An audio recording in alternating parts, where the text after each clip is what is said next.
there. No. All right, guys, welcome to Cleveland Moto Podcast, episode number 496. Light 'em up, boys! Delicious. Lots of popping. By the skin of our teeth, I'm going to tell you. For the folks playing the game at home, you have no idea how close we just cut that. It was tight. It was real tight. Tight. And to my immediate left, we have... Dan Kromke. And to his immediate left, we have... Brian Schaffran. And to his immediate left, we have... Steve Sleepy. And to his left... Johnny Mac. And to his left... Speedy Pete. And at the end of the table, we have... Chris Smith. And behind the bar... Christmas shirt. Oh, wait. Tom Pennington. Chris Smith's shirt is vibrant on video. Absolutely vibrant. It's subdued. I do these extra things for you guys. I think it's just that monitor. It's a little 'Cause subdued in person, on the real but on the thing monitor here, it looks very vibrant. It looks tasty. Yeah, that looks pretty As good. the kids would say, I'm not mad Sleepy's about that. teeth are off as vibrant. That's also Thank true. you. Fantastic.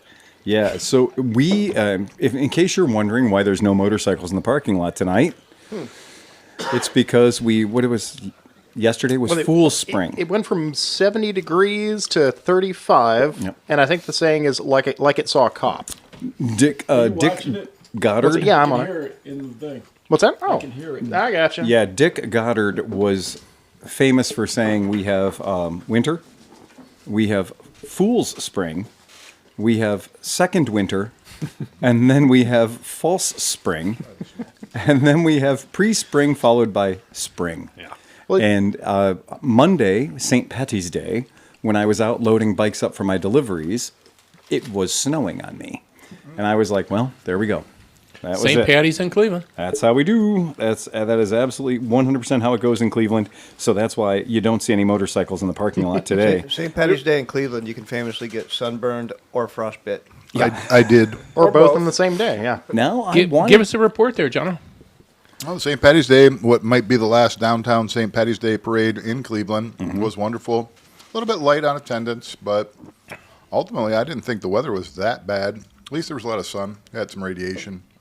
So, yes, I did get sunburned and frostbitten at the same that's time. exactly the way And it how goes. was the arcade? Oh, the arcade's beautiful. I mean, if you ever come to Cleveland, that's always something to check out. It's a beautiful building. It was packed full of people because the bagpipes come through there and play after the parade. America's Very First Mall. cool. Yeah. Yeah, I didn't know about that part, or I definitely would have gone downtown. That place is brilliant. Yeah, and they were serving beers, so there were people who had the various bars and restaurants in there had tables set up outside, so you get your green beer.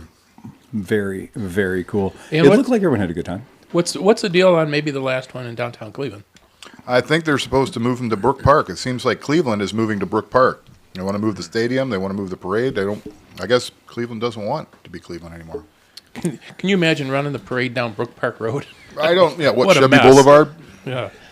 Now, the Next to one Pinky's. thing that would open up, yeah, I was going to say, if we did it really far west on Brook Park, we could do Pinky's, we could do the strip clubs, everyone could stay at the world's worst hotel, we could go to Captain Taco. There's a lot of traditionally non-Irish things that could happen. Cleveland Moto's not far from there. Cleveland Moto's not far from Yeah, there. The yeah. Ducati dealership is literally right there. The sad thing was this was the first year for porta potties there, and it was like for 20 years I've been like, "Where's the porta potties?" You have to go somewhere and sneak into a hotel to go to the bathroom. Well, this if year they- they actually had porta potties. There ain't no place to pee on St. Patty's Day. Yeah, well, Adopting a phraseology there. Yeah, were there any people laying on the sidewalks when you were going home? It's not like it used to be. Nah. Okay.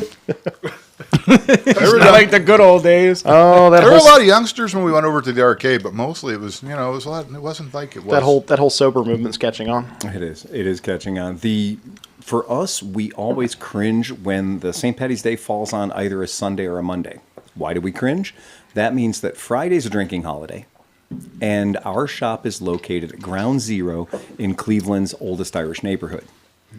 So the 8 parking spots in front of my shop become prime real estate for any type of a hoolie or the St. Patty's Day. And so Friday, we usually spend our whole day trying to kick cars out that are trying to park there so they can walk down the street and, not be part of the squirrel fuckery that is Rocky River Drive and that whole intersection during St. Patty's. And then usually when we close the shop at 6 o'clock, I will appoint one of our neighbors from the Section 8 high-rise building I'll say, okay, we're done now. You're in charge of the parking lot. And they can make $1. I was gonna say $10 a car. Shit, you keep 7. I don't know what the going rate is. I've always know. handed them the operation, and that's all. They've always been cool with it. And then Saturday, being that this year Saturday was also a drinking holiday, when I got to the shop at about 8:30 in the morning, we already had keg and eggers. So at 8:30 in the morning, we already had the wearing of the green parading westbound. Heading down to the 4 or 5. When we say that is Cleveland's Irish Center.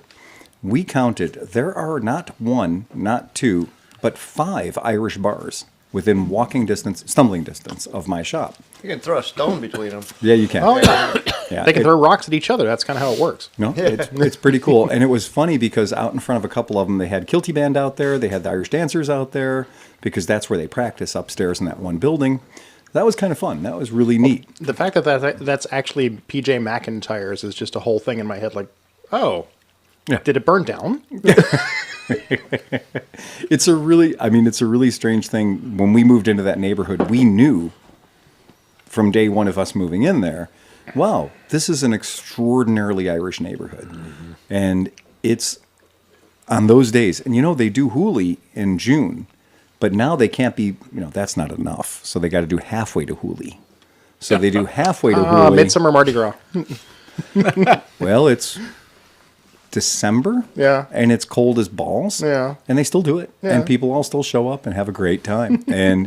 But it really didn't hit me. Now, our tactic for that at the shop is that we leave the bikes out until somebody sits on them. Mm. So we leave the bikes out until somebody comes by and they, rah, and they jump up on the bike. And that's why the bikes we leave outside we're selective about. We don't leave nice bikes out. And once we see some Yahoo go out and jump on one of the bikes, then away we go. I generally also try to park the green and the orange bikes out front that day, just to keep in the spirit of things. Generally makes it go a lot smoother. Another thing, we wanted to just get right to it because it's fun. You might notice we got Brian Schaffran here today. And Brian's been on our podcast many times before. We love Brian. But we're not just talking about motorcycle co-ops today, which is in and of itself, that's enough. That's enough to keep everybody busy. Huh. But we have the Gala coming up, or the Gala coming up. And this is something before.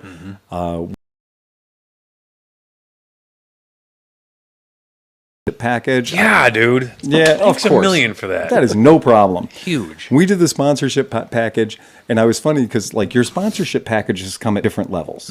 And you have what? You have the pull starter, the Kickstarter, the electric starter. Great idea. That's the Greg Castillo level. Yeah. That's the Kickstarter, and then quarter throttle, half throttle, full throttle, max throttle, something Max like throttle. that. There you go. Yeah, we're in the affordable throttle. The push start. we're at the push start. We're in the third owner, gently loved. Probably needs points. Yeah. Is there a RAN when parked? That's definitely our level. That's the $5 level. Yeah. There should be. Starter fluid level. The starter. Start you bastard. But it actually worked out great. Now, what's a ticket? Now, I just want to make sure the people at home have an understanding of this. What does a single ticket go for of this event? What's the person going to lay out to buy ein ticket? I think each ticket this year is $150. You're right. Yeah, I just bought an extra one. And thanks. So we get a 4-top, right? So we got a 4-top at our sponsorship level. And I'm going to take this opportunity, and I feel like I'm probably cheating Brian right now. But I'm going to let you know that at our level of sponsorship, you gave us too many tickets. You did. This is a clerical error, clearly on your part. I know you're smart, but check the math. All if you give me 4 tickets that are $150 a piece, my membership had better be at least $600. Right. Well, it wasn't, Brian. It was a little less than that. It was a little softer than that. You convinced me to go to the higher sponsorship level just because you were nice enough to give us 4 tickets. Huh. And it was like, well, there you go. So I'm going to have to spend the rest of the money on raffle tickets. And we're going to talk about that shortly, too, because that's a big deal. I already bought one. So. These raffles this year are insane. Oh, my God. Oh, my God. So first of all, the event's this Saturday? Yeah. At the Crawford fucking Auto and Aviation Museum. And if you're not excited about that, you're dead. Oh, my God. It's the coolest place. It's the coolest place in the world. If you are a gearhead, you will die of overstimulus. Yeah. There's so much cool shit to look at. There's so much cool shit to get a picture of yourself in front of. Yeah. If you don't like cars, they have the GB Racing airplane there. You know, they've got years of the Thompson Air Races in Cleveland, Ohio, and they've got tributes to that. They've got all kinds of history of racing airplanes in our fair city. Which has morphed into the Cleveland Air Show. That's exactly right. That's exactly right. It's very cool. And if you ever want to see like a 1800 horsepower P51 Mustang blasting by your house at 67 feet off the tarmac, that's what they did in Cleveland. You know, when they weren't killing themselves on the velodromes and the board tracks and other ways to die in Cleveland. Let's make war surplus airplanes go extra fast and cut the wings down short. What could possibly go wrong? And so you're going to be at Crawford Auto and Aviation. Yeah. That's rad. Yeah. And you got food. Oh, yeah. Tell me more about this. Pearl Flower is catering, and she has catered the last 2 or 3, and it's fantastic, creative, awesome. It's always really, really, really good. It is excellent. Yeah, and last year they had it set up in stations, and we just kept looping, and the food kept coming out, and we'd take a loop, and the food kept coming out. Yeah. It was really, really cool. Any music this year? Yeah, actually, so I got to teach Moto Go at Oberlin College. Oh, I had college kids working on CB350 engines. You are stepping up, my friend. It was unreal. But one of the girls in the class plays stand-up bass, and she's in a band with 3 other stand-up bass. And we were like, we want you to play 4 Quattro basso? Yeah. It's like first base, Quabas. second base, third base. They It's call all the fourth about girl. that bass, about that bass, no trouble. They call the fourth girl home run. That's it. Oh, that is fantastic. Yeah, so they'll be playing like at the top of the steps. You know, the steps that go down to like all those unbelievable wacky cars. The grand staircase. Yeah. They'll be playing at the top of that, so you can hear it down below, you can hear it up top. Oh, that's amazing. Yeah. That is fantastic. Super pumped. That's a really, really great event. And it's starting at 6:00. Yeah. So we're closing the shop an hour early so we can put on our good clothes. We're not going to show up in work clothes like we have done in years past. I told everybody dress up. So we're going to dress up. We're going to make a big deal out of it because this is something we really like. Now, okay, it's a party. No, it's a gala. Let's be honest. It's a gala. It's fancier than a party. And now, tell the folks a little bit about what this goes to because this is a big deal. So Moto Go, and the website is motogocleveland.com. Moto Go brings shop class back to schools because the schools in Cleveland anyway, Ohio probably, the nation quite a bit. Shop class doesn't exist anymore. So rather than focus on what the build is and focus on the final product, a birdhouse, a clock, a table, a chair, whatever it is that everyone used to make in shop class back in the day, we're bringing old CB350s in and luring and tricking the kids in because they see a nasty old motorcycle and then they aren't being trained to be in the trades. They're not being trained in anything. They're not being told not to go to college. They're not being told to become a mechanic. They are just experiencing the failures of trying to take apart and put together a bike with tools that you're not familiar with so that in the end you walk out of there a total badass. Yeah. That is the whole like first step to realizing your actual humanity, what your thumbs are for. Yeah. And so that's what this is for. We're taking it to schools that can't afford it, and it's a nonprofit. We're not racking in the dough. We're charging the bare minimum, and there are a lot of schools that can't pay. And so we raise a lot of money at this gala to try and help cover that cost.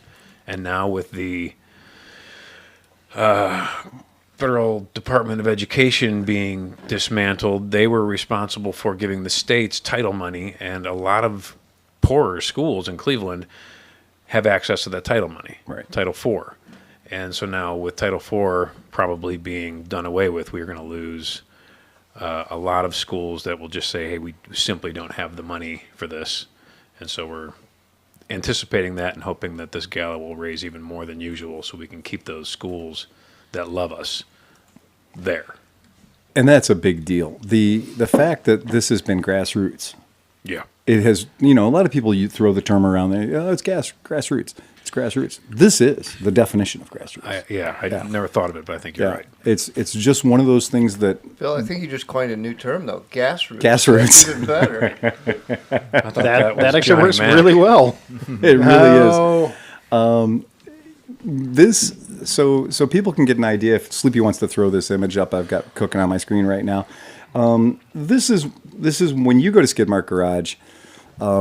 Brian has set these benches up everywhere, and one of the things you might want to notice is next to the young lady holding the mallet and the ball peen hammer. She's showing Brian what a mallet is. That's what he's learning here. What Brian is probably teaching her is the correct way to influence your friend. If you just need to influence them a little, rubber mallet. If you need to influence them a lot, ball peen hammer. Don't drop this part on your toe. Right. But you'll see that next to her is the number 8, right? Because they have many, many, many workstations. And you'll notice on each one of the workstations, they're set up to give people an idea when you walk into this facility that these areas where people can work on machines, it's not like you have to go running over to the community toolbox and hope that nobody took the ball peen hammer. Because there are, if you look up behind her, stage right even, you're going to see there's a ball peen hammer and a mallet hanging on the wall, right? And they're all set up. All these workstations are set up so that nobody has to spend time running around the facility looking for tools. And I just am so impressed by that because I'm an organizational fiend. I went from being an organizational nightmare, which is how I grew up, to becoming an organizational fiend. Where, that idea of always be knolling. Like, Don't put it down, put it away. Put it away. There's a right. reason why I have 3 ratchets on the wall. Right. All right, I lost that one. Where'd the other one go? Right. And sometimes I catch myself, like when I'm getting done with prepping one bike, I will organize my stuff. I have carts that I use that roll around, and I have a scooter seat that rolls around because that's the level I work at. I don't bring the bikes up on lifts to prep them. I bring myself down to the work. That's just the way it works better. I'm moving fast that way. But it's amazing how comforting it is when the tools are where they're supposed to be, right? Yeah. It's just amazing how comforting it is. And it moves you along so much faster. And I'm looking up at this wall, and I'm like, I can see the wire brushes in both stainless, plastic, and brass. Yes. Right? And I'm just getting a little chubby in my pants right now because I'm like, you don't have to look for those bad boys. They are right there. I meant to tell you something, Phil. Yeah. I stopped at Aldi's on the way here because we needed chips. And Aldi's special this week is, those little the DeWalt bins you have with all the nuts and bolts and screws? Yep. They have racks and racks and racks of those in the blue. Can't miss, baby. Can't miss. So if you need to organize, Aldi's your place this week. I don't go out on a Sunday to go shopping unless I come back with some sort of an organizational system. We have at least 400 totes in the shop.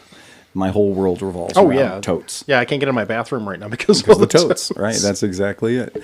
And I love seeing this. And for people to be able to work in this environment, it's going to make it easier to learn in this environment. Yep. So when you're trying to pass information along to somebody, you have their attention if the stuff is where you promise it's going to be. And it is a promise. It's a promise that it's going to be there because we expect you to perform. We expect you to do certain things. And having it there, looking up and just kind of seeing that thing always makes me really happy to see, to see that environment. So folks get to work in there, but to be able to learn in that environment too is just so rad.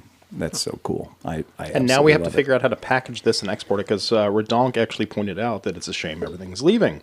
So now the next is you have to move this to Columbus. Well, hold on, Tom. For those of you getting ahead? who didn't get here for version 1.0, tell them about the trailers. Are you talking, Tom?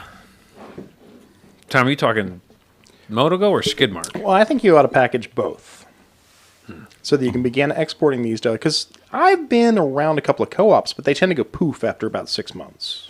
Yeah, I told him not to do this. Yeah. I was one of the first person that told him. How many years ago? Like 7 years ago, 8 years ago? I've been eagerly anticipating his failure for 10 years. Because Chicago 10 years ago? Chicago sort of had one, but I think their workspace had a tragic end. Chicago had 3 at one point. Yeah. Every single human being that said the word co-op, I forced them to get in touch with Brian. Yeah. And Brian's the only person that I know out of many that has not only held it together but grown it into something better. And I think this is a package you can push out to other people with the same interests and same, because he's probably not busy enough with this. That's true. So I have been on a speaking circuit, and I've gone down and preached this word to people in Richmond. Last week we drove to Burlington, Vermont. Did Chicago, did Knoxville, going down to Suffolk. How do you say it? Suffolk? Probably like they pronounce Norfolk wrong. Suffolk. So no fuck and Suffolk. Probably. No fucking Suffolk. Right. I'm thinking. So we are trying to. I believe that every city in the country will benefit from having something like Moto Go. Absolutely. And I would love nothing more than to like be the dude driving my wife and I in that Volkswagen bus and camping all over the country and staying in one place for like a month and setting them up and then moving on to the next place for a month and setting them up and then revisiting and making sure everything's good and just kind of get it, save the fucking world. Yeah, absolutely. I mean, I'm not even like, I really believe this is what will save the world. When I used to meet people and they would say things that made me know that they shared my mind, right? I would hand them a copy of the book Shopcraft is Soulcraft. And I would hand that book out. And every single person I ever handed that book to, or every person I said, go get this book right now, every single person who read it thanked me. It's a great book. And it's one of those things. A friend of mine is in that book. And when he told me he was being interviewed for the book, and when he told me the concept of the book, I was like, that's the greatest thing ever, man. And I'm so proud that you're in the book because he's the best BMW mechanic I've ever met in my life. And he's in that book. And I was like, this is probably a good book. If they're going to talk to Chad, and if they're going to give Chad some space in that book, Chad McDade, you know I'm talking about you, by the way, in Chicago. But he also now restores Duesenbergs. He restores Rolls Royces. He's no longer just a Vespa mechanic. Okay? But when I met him, he's the guy that you went to get your Vespa worked on in Chicago. If you didn't want to pay the company rates, Chad would hook you up. But that book, and every time you look at that book, you pull something else out of it, you're like, yeah, that's not here anymore. But there's a path. And you're creating that path. That's a big deal. If I could give you more, I would give you more. I really would, because I absolutely love this. And also, no matter where we go, Brian is there, which is an impossible task. Somehow you are there. AMA Vintage Days, you are there. The IX Center shows, you are there. Somehow you pull that shit off. And I used to think I used to go to a lot of stuff, but no, because every time I go there, you're there. Yeah. Plus, you're also going out on these away missions to all these different schools. It's kind of amazing. How many instructors do you have now? Including myself, we have 6. Yeah, that's a lot of heavy lifting. We could, as I think we're going to get into more schools in Cleveland, we will definitely Need more. Yeah, because we're going to be stretched pretty thin. Absolutely. Absolutely. Tell the folks who would be interested in this, what it looks like when your school or your institution gets signed up for this. Because now you're at the collegiate level. Yeah. That's a little different than some kids coming out on their study hall. Yeah. Right? We're talking Oberlin College, too. That's not like a small thing. It's right. a pretty prestigious Yeah, it was place. Total dream come true, and I had the kids read Shop Class of Soulcraft so we could have philosophical discussions about what they were doing after class. Yeah. It was the shit. It was the one kid we're discussing afterwards. I was like, what are you guys thinking? How are you feeling about everything? And they're kind of shy at first, but then all of a sudden one of them's like, man, I've got an old Volkswagen sitting in my garage in my house back in California, and I haven't touched it in a year or two, and I can't wait to get home and just tear it apart. I don't know what I've been waiting for. Another kid goes over into this little waiting room, and he grabs this huge bucket of Legos, and he dumps them out on the table, and all 12 kids were like, build. And I was like, whoa. And then the other dude goes, you know what's, and he was from Colombia. He was like, you know what really strikes me is if I get lucky and I do it right the first time, that's great. And I've learned how to do it right. He goes, but if it takes me 5 times to do it, then when I'm done, I know why the right way is the right way. And I can explain why the right way is the right way. If it only takes 5 times. Yeah. But I mean, I didn't know that when I was 19 or 20. Well, if it takes you 10,000 yeah. times to achieve the goal, right? If it takes you 10,000 times to finally achieve the goal, that's 9,999 times you become an expert at those steps. So to this level, do you know how many tubes I bought to figure out how to change a tube tire? Well, I bought 10 tubes for one tire, and I said no, because every time I put a fucking tube in a tire, I would pop it. 12 o'clock, bro. Yeah, and it took me 10 tubes to learn, because I know, and it wasn't just me going, fuck, I did it again, fuck, I did it again. No, it was, all right, how am I doing? How is this working out? And the first time I got it right, I went, great.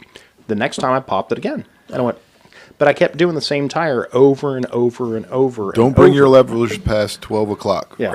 When you come up to straight up and down, stop there. Yeah.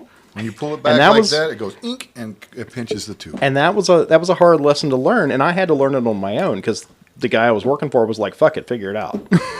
Wow. Yeah. So to have you guys around and have somebody to turn to and go, "Hey, how do I do this?" I can't even imagine what my record number of taking a carburetor apart, cleaning it, and putting it back together, and putting it back on the bike, and how many times I've had it off, put it back on. I mean, I've said it before. I don't even go into rebuilding a carburetor. Just if it works great the first time, cool. But I'm already planning if it's not going to run right, it's coming right back off, and I'll go right back through it. And the hardest lesson to learn is that right there is okay. Maybe I didn't get it. Yeah. It's there's absolutely no replacement for repetition. Yeah. Absolutely no replacement. Nothing teaches you better than repetition. Your first 5 push-ups are going to look pretty bad. Your last 5 push-ups are going to look pretty bad too. It's the ones in the middle you want to be kind of mediocre at. That's generally repetition. The way that motorcycling, the way that working on your own motorcycle goes is do not expect to watch a YouTube video and instantly know how to do it.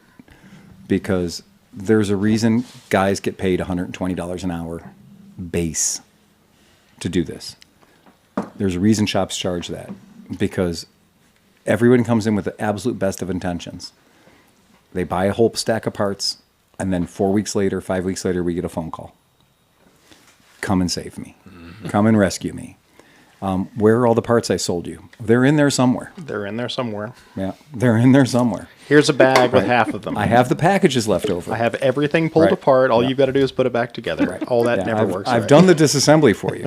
I've gotten you halfway there. I didn't miraculously learn how to work on motorcycles. I read a lot of manuals. I mean, I have a stack of manuals for Brian that I should have brought them up. But just old manuals that I don't need any more bikes I don't have, but it'd be good to take them down to the shop maybe. Skidmark library, man. Yeah, assembly is the reverse of disassembly. But that's where I learned. I mean, that was before YouTube. You had to buy the owner's manual and go through that and read up on it. And you really learned a lot just from reading. Like, all your questions can be answered in that manual. Yeah. Yeah. Years and years ago at one of the trade shows, I ran into the couple that ran the Haynes manuals. Whoa. The people that invented it, created it, published it, and I thanked them profusely. Yeah. When I got in the booth and I got to meet those folks and realize what they did and realize that they were the creators of that, I thanked them so aggressively because nobody understands how important it is. A shop manual, when you get a shop manual that's a Honda service department manual, it assumes you're a level 3 tech already, man. Mm-hmm. A service manual makes massive, huge assumptions. And I promise you, there's a reason they keep all that information out. It's because they're training technicians. This is the manual they give to technicians. This is not the manual they give to the common folk. Your Climber, your Chiltons, your Haynes manual, Those are meant for the common folk, and they're brilliant because they have lots of pictures. Pictures are great. And those even assume that you have some prior skill and knowledge. A little bit. When I handed those climbers to the girls at Magnificat, and I was like, okay, we're taking the engine out, get to the index, figure out where the steps start. And so they found the page, and it says, step 1, remove the seat. Step 2, remove the tank. It doesn't tell you how to remove doesn't the tell seat you how or to the take tank. it. No. And so I was, that first day, I was like, oh, this manual sucks. But then after a couple of years, I was like, actually, this is great because it forces them to figure out how to get it done. And I was like, this is actually better. Instead of the step-by-step, here's how to open the seat, here's how to take out the pins, Yep. they got to figure it out. Well, and because the pins go one direction so easily, and the other direction, you lose the little Jesus clips every single time. Yeah. Right? So if you learn that as part of your operation, you'll never put them in the wrong way ever again, because the one way they go in like butter, the other way you're constantly fighting for them. You'll get the front one, you won't get the back one. It's just, you have to do it through repetition. The more you do it, the more you'll learn. It is a remarkable thing that lowly CB350 has been such a great tool for teaching people on a universal application that you're like, wow, I've seen elements of that motorcycle in 1,000 different motorcycles. And knowledge on that CB350 is, I can carry that forward to so many other bikes. So, Brian, let me ask you, have you ever circled back to any of the kids in these classes, the mags, gals, 4 or 5 years later, to see how they've used the information or whether they got involved with motorcycles at all? I don't know. Well, there was one girl that even before she graduated from high school, she went and borrowed her dad's minivan and drove down to Cincinnati and bought a CB350 and then laid it on its side and back to the minivan and drove it home. Other than that, there is a girl from Magnificat that is now, she went into mechanical engineering, was the only girl in the entire show, and was the only one that understood, because she had to build the benches that she worked on. So she knew, she was one of the ones that was like, wait a minute, why is this called a 2x4? Nice. This isn't a 2x4. It's not a 2x4. And so when she gets into designing nominal all lumber. these things at OU in the engineering school, all the boys were making these things, and they had 2x4s, and she designed it with the 1.5 by 3.5, and understood the countersinking of the screws because she was the only one in the whole class, and she was the only girl. And that's everything. Yeah. I mean, that, like, knowing the lies of how things are built, and knowing the lies of, like, oh, it's real simple. It's just, we're just going to do 18 on center. Everything's going to be fine. It's going to make perfect sense. And then you realize, wait, on what? What are we centering on? Where are we starting this game? Right? And that's something I learned in high school, though. That was shop class in high school. I took power tech. We learned how to frame a stud wall, wire it, do all that. Everything. I had 4 years of welding. I had learned how to rebuild lawnmower engines and bake muffins. I mean, it was awesome. Wow, man. My shop class was basically all the rejects that were getting ready to go to prison. Yeah. Like, they would just sit around and smoke cigarettes. And I was like, all right, this sucks. Do you know what, though? I had that duality of the experience where in my particular high school, if you attended the tech drawing class, right? Tech drawing was an actual class that was run by a guy who knew what he was doing. And you were there and you were actually drawing blueprints. You were getting to that scale where they taught you the attention to detail. They taught you how to build draw your own borders and how to lay your stuff out.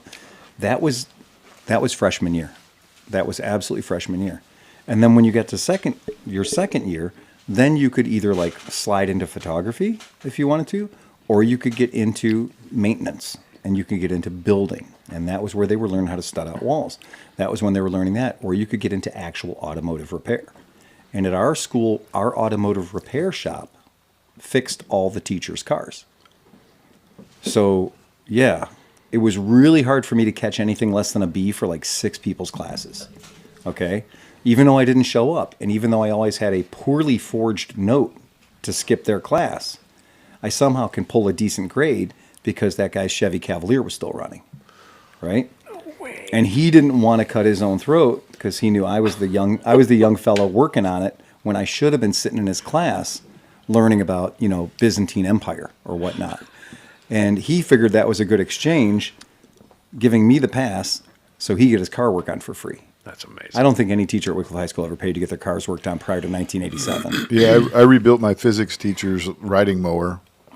That's kind of how I got through high school. Great. I mean, but again, you're tailoring to the strong suit of your students and what's keeping them engaged and keeping them coming to class. Because I'd be happy to skip 7 periods a day. I'd go to band and I'd skip everything else. But having auto shop there, and I knew that auto shop was a safe place for me to hang out and get stuff done. When I had all these teachers that were like rallying for me because I kept their cars running, well, that was great. You know, that was a cool thing. And they realized that algebra wasn't that important to a kid that's probably going to turn wrenches for the rest of his life. Now, my high school garden counselor, Mary Soul, if you're listening, you did say that I was probably only going to ever pump gas for the rest of my life. She said that to me. That's a really powerful thing to say to a junior in high school. You know what? Terrible. I've just accepted the fact, Phil, that you're just going to pump gas the rest of your life. I had 3 jobs at that time. Only one was pumping gas. None of them were pumping gas. I was putting food on the table for my family. My dad was unemployed. And we had 4 kids in the house at that time. So my newspaper route and me working at Bob's Big Boy waiting tables was paying a lot of our income to our household at that time. And when your guidance counselor tells you that you're probably going to pump gas for the rest of your life, I'd like to tell you right now, after owning my own shop for 25 years, you're right. Every single day I pump gas into motorcycles I bought This and is I'm true. selling. You do pump gas every Every day. single Every bike you day. sell, you have to pump gas into. Wow, her insight is She stunning. was 100% on guard. She was way ahead of herself. Yeah. Her Yeah. point. I mean, Yeah, I proved her point for You her. proved her That's point. exactly right. Oh, you don't want to know how much gas I pumped in the Army. Those tanks hold 700 Oh, gallons yeah. apiece. Yeah. Did a lot of pumping gas there. But if you don't think that can hurt a kid when you tell him that, like, you're not going to college. You're not going anywhere. You're going to pump gas the rest of your life. And that's something that you either have to decide is going to knock you down forever or you are going to get revenge on that statement.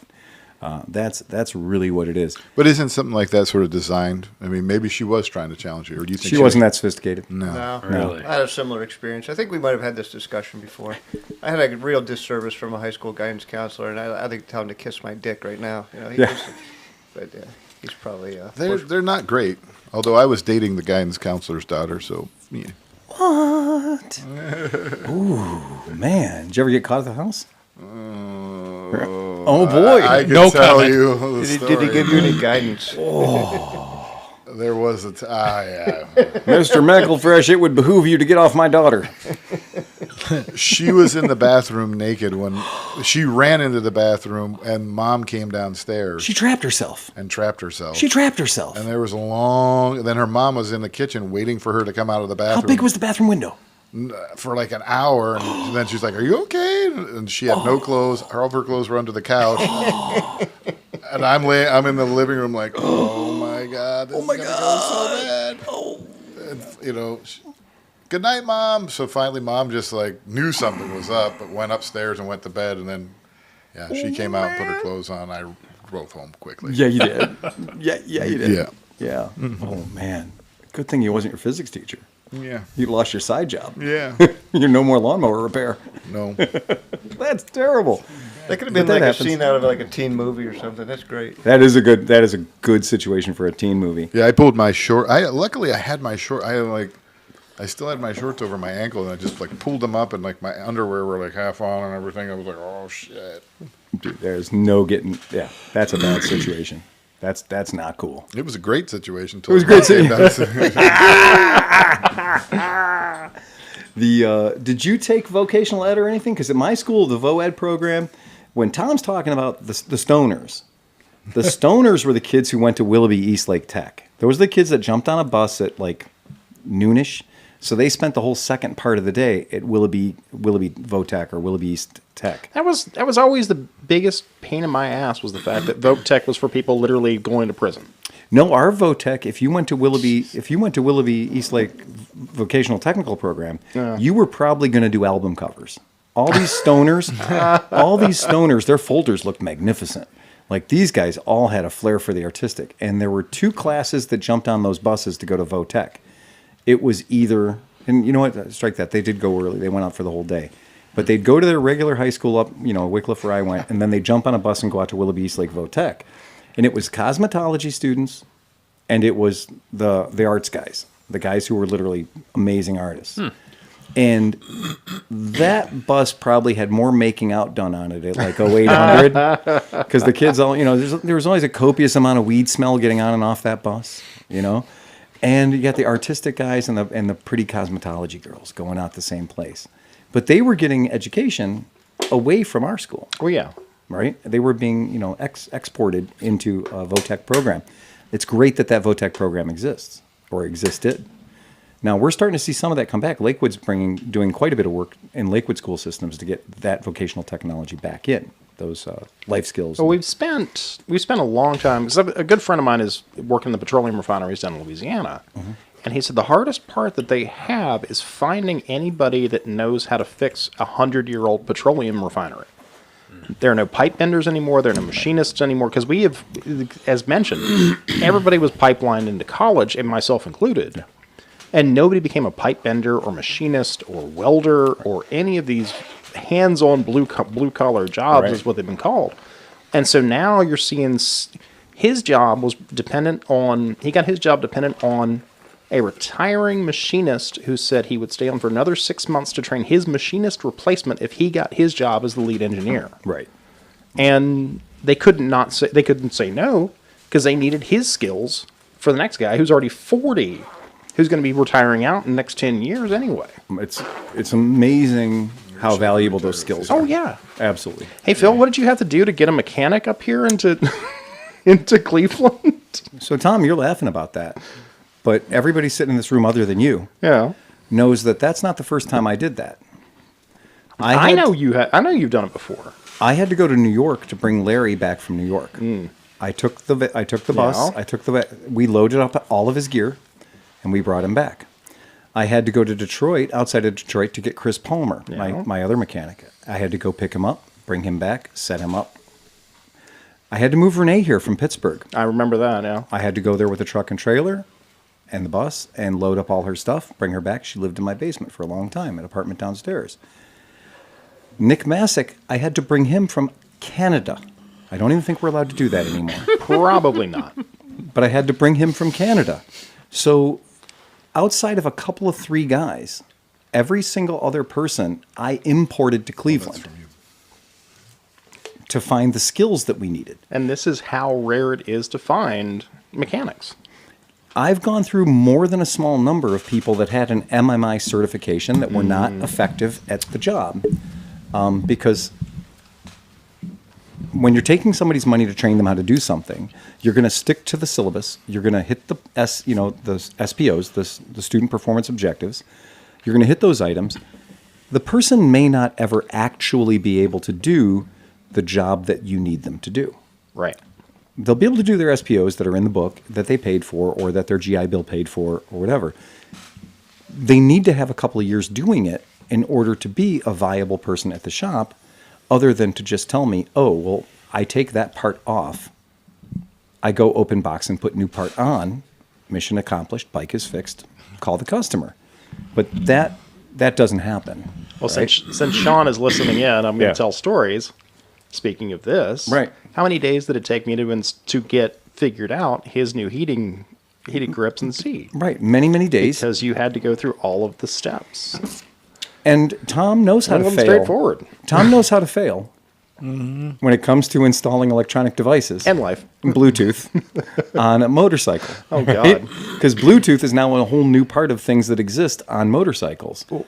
And in this particular situation, if you can't get connectivity, you don't get the heated grips you paid for. You don't get the heated seat you paid for. And it's all because the CAN bus won't talk to the heated grips and won't talk to the heated seat and to the new computer without it being refreshed. And then I had to go back to it had to go back to Italy and have them approve a remap of the dash in order for it to accept the fact that it now had heated elements on board. Right. All the nuts, bolts, and screws are not going to work. And so you're literally talking about 3 happen. days of me bouncing off Piaggio USA before they finally went, oh, wait a minute, we know what's wrong. And I'm like, great, cool, tell me. Well, Because I'd like to know. The answer existed offshore. Exactly. But the answer existed. It wasn't the kind of thing, too, that we could also remap it over over the air. No, they had So, to approve the remap in Italy. Yeah, it's really tough. And but that's the whole thing, is that you've got to go through that, because my old asshole boss used to say, anybody with an MMI cert, he can't employ them because they don't learn anything. Well, I had an MMI cert just to make it even. Yeah. I had an MMI cert. That's how I started. I started this adventure. I worked on cars and motorcycles when I was a young person. When I came out of the military and I had college fund money to spend, I found MMI was a very, very happy recipient of my college fund money. Absolutely. And I was willing to go down there and live there and spend time in a shitty hotel room and get my training and then come back up with a certificate. But I also had a life experience of building cars that go back to 1937. Which is the difference. And there were people in my class at MMI that were equally as experienced, whether they were 18 years old and grown up on a farm. Farm people are remarkable. Yeah. Farm people, there is no... We had the 4-H program, Right. so half of our kids would just leave and go out to a farm for half the day. Yeah. Farm implements will teach you things fast. And this is why Schaffran, coming back to this is so great, because you're teaching kids that have probably never touched a wrench before in their lives. Correct. To start with something and go, I don't think I can fix that, to, oh, well, this is what's wrong with it. Yeah. Yeah. Yeah, it's a pretty fantastic transformation. And to go back to the original question, Right.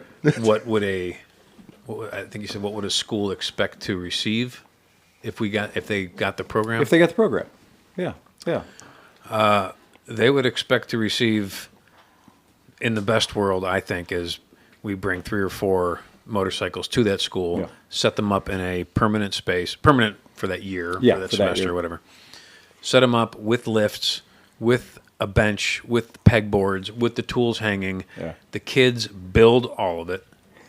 We bring in the lumber and the fasteners, and they learn how that's to great. use all that stuff, and they use the speed square, Yep. the whole deal. Yep. They build that stuff, and then they roll the motorcycles up on the lifts, and they take them apart, label everything, clean it all up, put it back together, and then they roll it outside and get the kick started. Damn. And you can run the first one.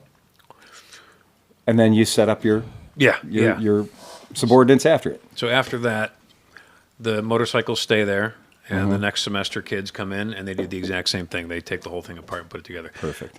No one gets to the awesome experience of building the lifts and the benches, Right. except for the very first. First group. But those motorcycles, in some schools, it's the same 3 or 4 bikes that have been there for 5 years, Yeah. and they're just taken apart and rebuilt. And once they get to the point where things are just coming off too easy, we take it out and we put another bike in that has been in the Lake Erie for a couple months, and then there's all the struggles are born again. Really get to exercise that PB Blaster contract. I used super glue one time as Loctite. Oh, yeah. I'll never do that again. It works fantastic. Does it really? One time. One time. Super glue is a one-time Loctite. Yeah, You it's have a one-time to torch Loctite. things after you've done that. I've now discovered a new super glue, or a new super glue, a new Loctite in my world. It's orange. I've now become a fan of orange, because there's orange Loctite and purple Loctite too, and I have become a new fan of both. The purple and oranges are Purple, blue, and red mixed together. no, it's not. But what I've learned is that the orange Loctite and the purple Loctite, both, you can get them apart. It's not glued together for the rest of time. The purple is for like little screws, carburetor Tiny, screws. tiny stuff. My dad had this stuff that he used for electronics. It was called Gliptol. And it was like Oh, this, really? like, yeah. Oh, that's interesting. The purple is for anything in my world under an M4. So it's like an M4 or smaller. I use the purple. It seems to work perfectly, and it's not in there so tight that you're going to round off the fastener or strip it trying to get it out, which is really nice, because even the blue sometimes with the small fasteners, you'll destroy it trying to get it out, trying to back it out. Yeah. And the orange is another one. That orange just hits the sweet spot as far as just being the medium level of strength. It's never going to vibrate out under any circumstances. But if you're like, oh, wait, the customer wants a full set of bags on this thing. Wait, I just prepped it a week ago, and now you want a full set of bags on it. So I'm going to have to take apart 27 pieces of hardware to put this entire rack of bags on it. Yep. Good thing I didn't use the expensive lock or the strong Loctite, because it's all going to come apart. And there are very few things in the shop that I have a big jug of Loctite that is not Loctite brand. It's another brand. And it's confusing because it's medium strength, but its color is red. Yeah, I've had the same experience. Yeah. It's not universal. It's not universal. Red isn't red across brands. Yeah, it's But all the reds taste the same. they do taste the same. You're absolutely right. I guarantee that sweetness. Give you the same brain damage. That sweetness that's with the red. Like they it's should have made them not taste good. Because how many times have you been putting on a screw or something and then you lick your not purposely? How many times? Sleepy. 100% of Yeah. the time. I mean, yeah, but Sleepy, do you have an addiction another addiction that you need to tell us about with your whole Probably. Loctite thing?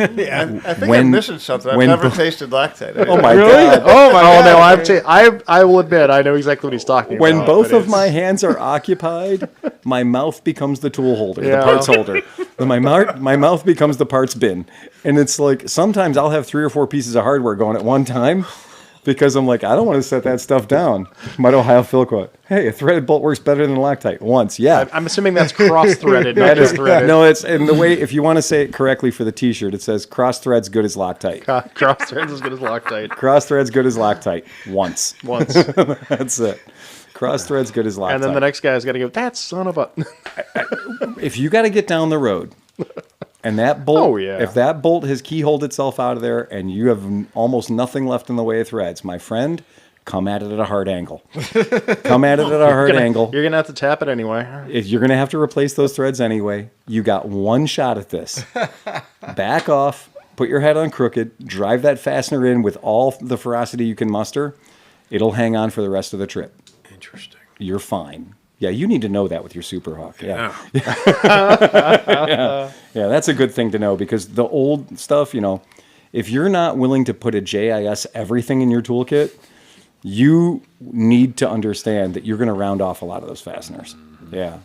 Oh, it's okay. I can just use this screwdriver. It's the one I have in my hand right now. This Phillips will do just fine. Stop. Put it down. Go get a JIS.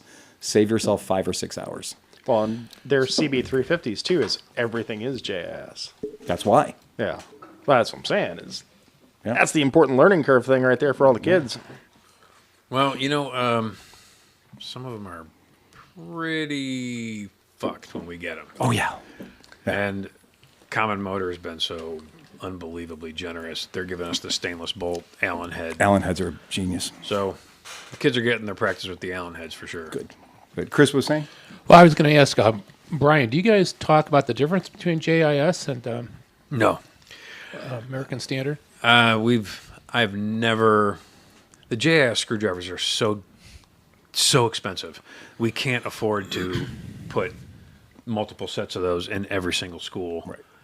Yep. And there's it's not a high number, but you have to assume there's a percentage of, if I've got 3 full pegboards laid out at this school and it's in a classroom that's unlocked, after 3 years, there's going to be some things that are missing. Yeah, your shrink is going to be pretty Yeah. amazing. Yeah. A regular screwdriver and a hammer is as good as a JIS.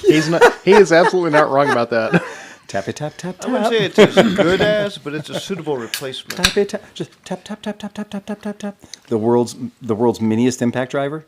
Just tap, tap, tap, tap, tap, tap. It's fine. Well, Works great. or you definitely want to have those in, the real hand impact driver in your the tool. skinny impact drivers. Where you push it, cock it, and whap it. I mean, you get anything apart with those. We the all skinny, get those. Yeah, the skinny impact drivers.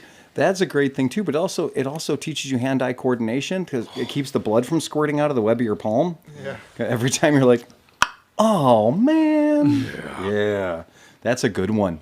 That's a really good item to teach people stuff with, because you're like, wait, this takes it out, but if you twist the collet this way, it puts it in tighter. Well, why is that important? Because you don't want it to be in any tighter. It is possible to get more fucked. You thought you were fucked, now you're more fucked. Yeah. So the point I was trying to make on the JIS is that these students are learning, and if they think everything that they get at Sears or Ace is standard, they won't realize that around the world people have different standards for areas. So it's just a little understanding, not that they have to use them, but just that they, maybe you keep your own personal stuff with you and you show it off a little bit. So just a thought. That's a great thing for when they arrive at their first employer, for their first employer to come back and be like, what the hell is this? Get out of here. No, wait, I've given you a budget. Buy the right stuff, right? Let's make sure the right stuff is here. Because it is true, at my shop even, our JAI stuff is all Vessel, so it's not cheap. Yeah. And so we use Vessel for our JAS equipment. And when I see somebody who's just like, oh, I just need a Phillips head screwdriver, and they, I see them sporting a JIS out prying on something in the parking lot, trying to relieve the tension off a hitch or something, I'm always like, I don't want to say my tools are hidden, but they're just not right in the front where you can get them. And at the front of the shop, by where the bikes are coming and going, we've got a really rudimentary pegboard up there that none of those tools are up there are nice. None of those tools that are up there are expensive. The tools up there, sacrificial. They're exactly. They're sacrificial. Even the stuff I've been buying for myself in the back, I'll still just buy cheap Craftsman stuff whenever it goes. Craftsman and Cobalt whenever it goes on sale at Lowe's. Yeah. Buy the hell out of it. Yeah, just buy it. You're going to break it anyway. You're going to use it as a hammer or a chisel. Buy the cheap stuff. Use it till it breaks. Throw it away. And you won't feel bad about it. When you're doing the training, and I see those pegboards set up, each pegboard has got $1,800 worth of just non-mechanical tools, just hand tools. Yeah, it's a lot. It's a lot of money. It is a lot of money to be able to do that. Are you getting any fun? Are you getting any fun tool sponsorships? Anybody trying to help you guys out? Milwaukee has just shown interest, and they donated some pretty badass cordless things that we're raffling off. Summit Racing has given us a heck of a deal on whatever we need from them, so we order some tools from them. Feel free to punch Sleepy in the face anytime. Yeah, that's a big deal. You guys are making fun of that, but I'm very, very proud of that. Sleepy works at Summit, and I'm very, very proud to see Summit kicking it in. Yeah. That's a big deal. Yep. Is Lincoln still helping out? No. Yeah, they kind of dried up. Yeah, we can't really get a hold of anyone that. Yeah. Everyone says they got good intentions, but they can't put us in touch with the right person yet. Yeah, I can see that. My date for Saturday was very disappointed not to see her corporate logo on the sponsorship page, and she's going to have some very, very sternly words for her boss next couple of weeks. Yeah, so. You lean into her boss. They need to be up there at that Electra start level. Yeah, because after you mentioned your mechanical engineer that went down to OSU, right? She is always looking for mechanical engineers. She's like, oh, wait a minute. This is a perfect program. Now that same girl has gone from mechanical engineering at OU to a combined master's doctorate at OSU for quantum fucking heat transfer. What? Yeah. Nice. Quantum heat transfer. Yeah. Okay. All right. She's like, I'm like, I don't even know what you mean. She goes, well, think of like a switch. Think of anything that's got a piece of metal that heats up and expands and connects it. She's like, that's very basic, but what we're testing is this. I'm like, you lost me. Yeah, you lost me. Because the second you say quantum, I'm certain at this point that time's involved. I'm going to rub it the wrong way. It means imaginary. It means quantum just means imaginary. Yeah, the only Yeah, it's like the quantum girlfriend I had in high school. She's from Niagara Falls. Now that's No, really, guys, really. you're talking about that, but with My girlfriend was from Dayton. She's a model. Look, she's in this magazine. So was mine. Okay, now getting to the sponsors, getting to the people that are helping you out and donating. I think at this point it is only fair for us to go through the items that some person might leave Crawford Auto Museum with on Saturday night. I mean, Duesenberg might fit in my pocket, but I'm not 100% certain. Yeah. Sleepy, if you'd be so kind as to throw me up on the screen real quick. Okay, so here we have at the bottom level, this is a $25 hair ticket. This is the cheapest ticket that they'll sell you, okay, to participate in this raffle. That's the Summit raffle right there. Okay. Someone hooked us up with this is Summit Racing Equipment's cool raffle package. Gear up with the ultimate collection of racing-inspired essentials from vintage decor to adventure-ready gear and family-friendly fun. This has no shit at least a dozen items of value. Now, I want to pay attention. There's a 1958 to 1930s vintage gas pump drink dispenser. Yes, we've officially named that at the shop the Chris Smith official Malort pump. Yeah, you guys do have that. And we have that. The funniest part is it evaporated. Like almost all of the Malort is evaporated out of it. So this is Malort scum. Syrup. Malort syrup. A Bigfoot 4x4 engine play set. That's cool. Super kitty, yeah. Office gaming chairs with footrests. Nothing wrong with that. Yeah. Battery backup portable refrigerators, freezers. I don't understand What is the that? battery I can't even backup, figure that out. But it is think about luggage with wheels. Yeah. And it's a fridge with a freezer in it. And you charge it and you drag it behind you to a tailgate, and you've got a freezer and a fridge that lasts hours. And the battery backup is you can plug your phone into it, and then it charges your phone and stuff like that. For $25. Right. Yeah. This is not a tote bag. No. No, this is not a tote bag. Then, This is the best thing. this is my favorite thing. It's unreal. A 1/64th scale Blues Brothers 106 miles to Chicago slot car set. I just watched Blues Brothers the other day for the 238th time. You have to. It's dark, and we're wearing sunglasses. Hit it. I swear to, if it doesn't come with a half a pack of cigarettes, I'm going to be severely let down. And you need to be being chased by Carrie Fisher with a rocket launcher. Yeah, she did something before Star Wars. So that's pretty rad. It is really cool. You get the gas pump nozzle wall decor. You get the travel tote bags. You get beach towels. You get straw hats. You get 40-ounce travel. Do you know how big a 40-ounce travel tumbler is? Huge. That is the Bubba de Bubba de Bubba Hotep keg. That is the Bubba Hotep monster keg. That's 1 1/4 quarts. That is 1 1/4 quarts. We'll do anything to not go metric. And my counselor said I'd never be good at math. Oh, that is so on the money. Okay, that's the lowest priced event. Okay, next we have the Cleveland Culture Fix Raffle Package. Again, this is real. $25, you could get a Skidmark Lounge karaoke party. I thought that was the dumbest idea, but fucking people They're going nuts love for this no, shit. no. They are going nuts for it. And Greg Castillo is the MC for it. He hooks them up with all the songs, and they stand on that stage, and they start screaming these songs out, and all their friends start screaming it with them, and everyone has the best time ever. Why this isn't a weekly thing like a Japanese sushi bar, I have no idea.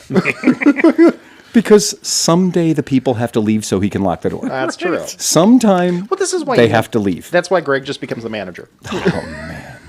Okay. You get Ilarioni pizza gift card. Okay, that's great. Happy Dog gift card. We all love Happy Dog. It's a great place for hot dogs and punk rock bands and all kinds of good shit. The Ridge and Rail gift card. That's totally rad. 2 ticket vouchers for the Great Lakes Theater. Voucher for up to 6 tickets at the Music Box Supper Club. That one alone is probably worth about $340. That show I went to the Dreadnought show a couple of months ago, and it was freaking amazing. I'd never been there, and it was freaking amazing. That's real money right there, folks. Cloud Nothing's 2 Rare Live LP, their latest LP, and the band T. I went there before episode 151. Oh, you did? I'm going to give you a connection here. Cloud Nothings is Brett Baldy, who just did a cross-country monkey trip with us last year. That's his nephew. No That's way. that band. Yeah. Right on. Oh, that is super cool. Yep. We get a Ready Set Roasters gift card, we get Martha on the Fly gift card, and we get Duck Rabbit coffee gift card. So that is enough to get you the jitters. Yerf. You got the jitters covered on that. And then again, $25. Wouldn't it be cool to go home with that? Okay, now the Throttle and Thrive raffle package. Okay. I'm going to get into this because this is crazy. Yeah. The Fount Peppercorn, Harmon Belt Bag, and Peppercorn Scout Wallet. These are artisanal, legit stuff. Big money. Big money. Like this is artisanal craftsmanship that you're getting for $25. Cleveland's own Gucci It is. style. Yeah. Absolutely. It's handcrafted leather stuff. Yeah, It's really, this is cool as hell. You get a $300 gift card for Woodhouse Spa. And I've heard that they will rub it, but they won't tug it. Okay. The Heart of Gold gift card. not for 300. No. $20, same as downtown, right, Chris? You want happy ending? Momocho gift card, yay! The Patron Saint gift card and their signature Riviera blend coffee beans and a bottle of Amaro. That right there is $65-$75. Yeah. So you're winning. Mitchell's ice cream gift card. I strongly recommend the Dutch chocolate. It's vegan. It'll the vegan, blow your toes off. That is not fucking around. The vegan Buckeye one, man. I had that the other night. I'm all about their full leaded Rocky Road ice cream there. Yeah. When I first went to Mitchell's, it was like, oh no, you're gonna love this. I'm like, it's an ice cream shop. No. I've had Bricados, which has been around for 100 years. You're fine. And I went in, I was like, Yeah. Okay, I get it. Mitchell's. Yeah, trust me on this one. Prosperity Social Club gift card. Again, can't go wrong with Prosperity. On Pierogi night. They have Ethnic Wednesdays. Yeah. All right. Old Country Wednesdays are a big fan of that. 4 courtesy coupons for a 9-hole golf outing at the Cleveland Metro Parks. That's great. I guess you can drink beer there too. And 4 passes to the Great Lakes Science Center. That's something great. You should go there every 3 years, whether you need to or not. It's important. You should learn things. Do you want to know something interesting about golf? Yeah. The better at golf you get, the less golf you play. Correct. That's how I'm the best. Correct. I haven't had a stroke years. Yeah. Every morning, just one, and then I'm done. Okay, Sports in Cleveland package. Again, $25. These are all just $25. This one is insane. This is bunkers. Okay, 12-person belly up experience at Cordelia and Cordelia Swag. 12 people.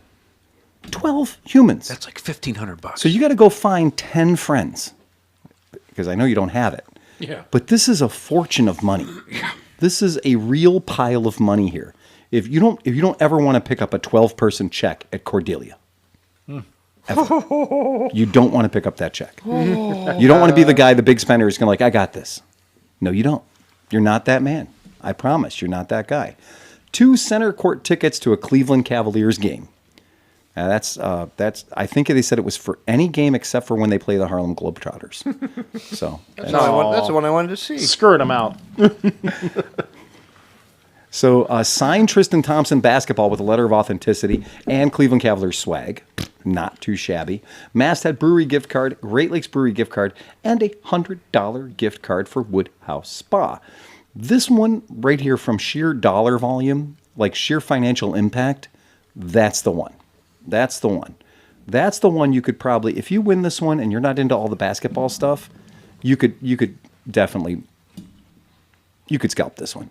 You could make a bucket of money on that one. For real. I'd trade it for that slack car set. Me too. Yeah, I know, right? Yep, me too. Me too. I'm in. You know what? If I can't see a Bluesmobile flying off the track at 60 miles an hour because I overcooked it, I ain't living. Does it have the big horn on the top? Do we know? What's that? The Bluesmobile car? Yeah, the track car? It's a Bluesmobile. It has to have the horn, right? And it has to come with a little car full of Illinois Nazis. Yeah. Oh man, really? You have to have the Pinto wagon chase car. Illinois Nazis. All right. And now here, the second biggest gift. I have a problem with this. I want it too hard. Yeah, It's amazing how many people have said that. I know. I want this bike too hard. This is a 2006 Husqvarna 450 SM. The S stands for Sado, and the M stands for masochist. Yeah. Because you are probably going to fucking get hurt on this bike. Dude, Oh, yeah. Steve Noble and Greg Boyd both rode this after Steve got it running, and Greg was like, the front tire comes up with every single shift. Every shift. Oh, absolutely. And I was like, I'm not riding that. There are motorcycles in your life that you know you will get hurt on, and that's why I sold the FTR 1200R before I actually got a chance to live it and enjoy it. When somebody wanted to give me money for it, I took the money and I let the bike go away because I realized that me and that bike were probably going to have an unhappy ending. A lot like John's experience with the bathroom, right? Probably going to get caught doing something I wasn't supposed to be doing, and there'd be a bathroom involved.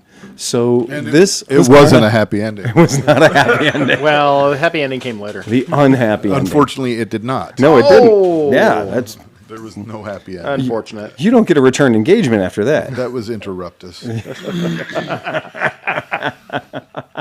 No, I really want you to get the 450 SM because I get to test it, and I don't have to have any responsibility with it. This is a fantastic motorcycle. And if you bought 10 raffle tickets and you got this bike for $500, you would still be the smartest man in the room.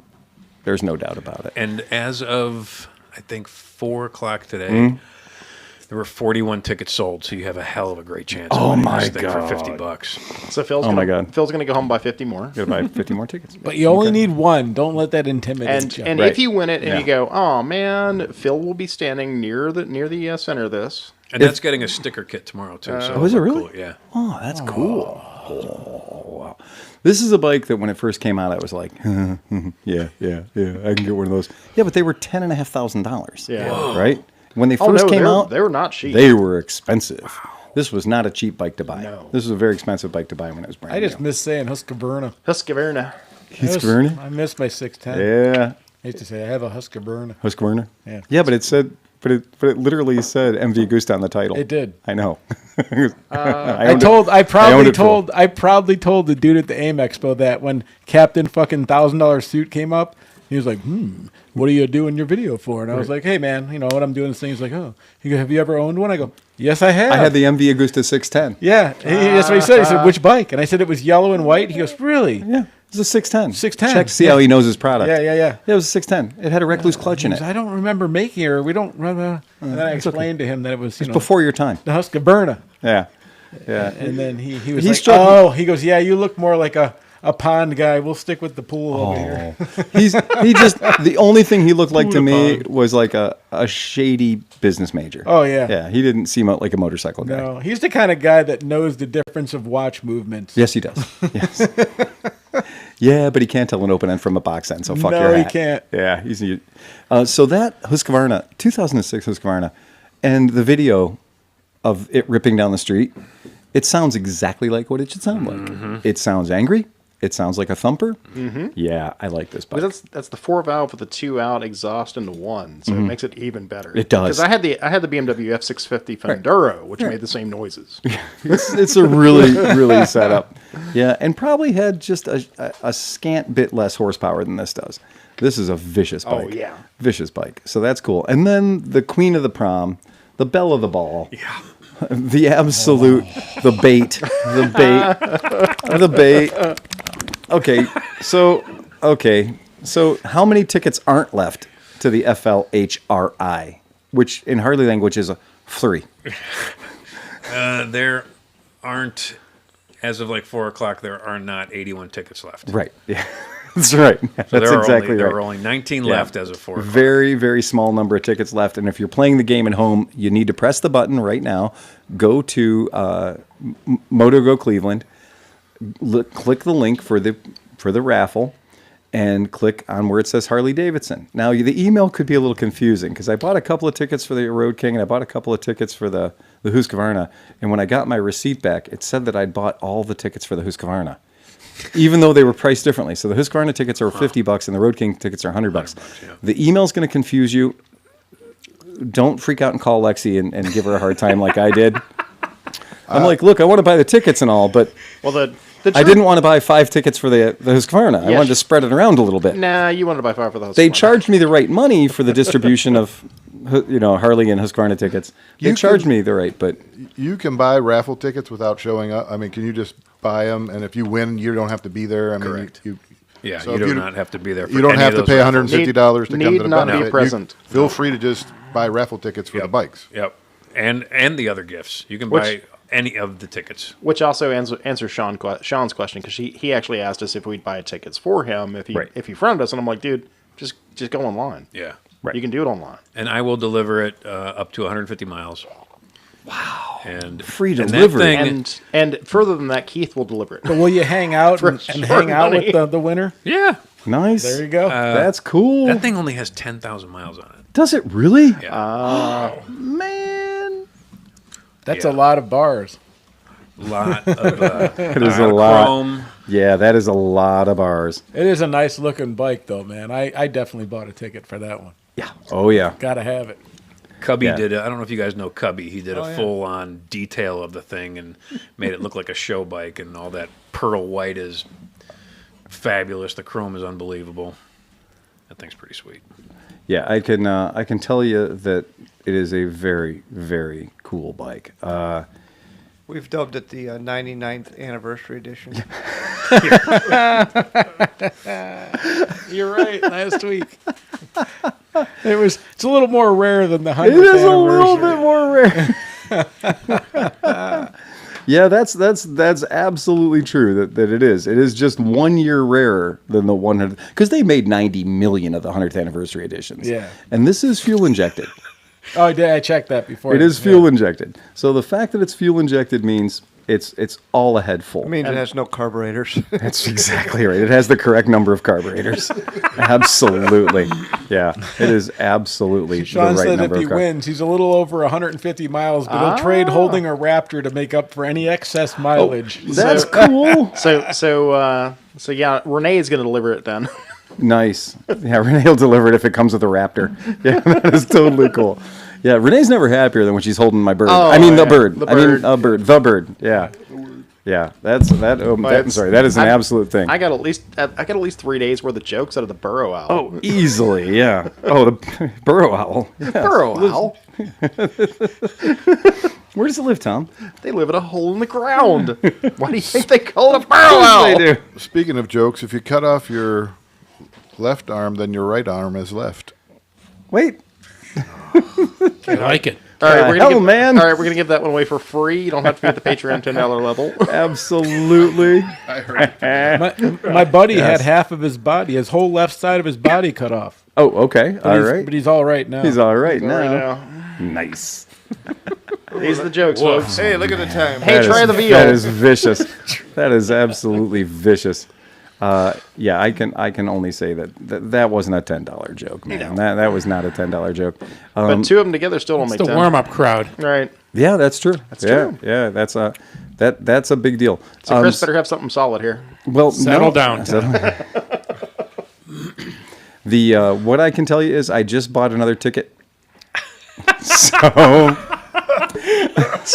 and I bought a ticket for the Summit Point Party Bundle because of that 164 slot car set. And I bought another ticket for the Harley just to even it out. So I got the same number of tickets for the Harley as for the. I just looked up the slot car. Yeah. Guess what the Summit's selling that for?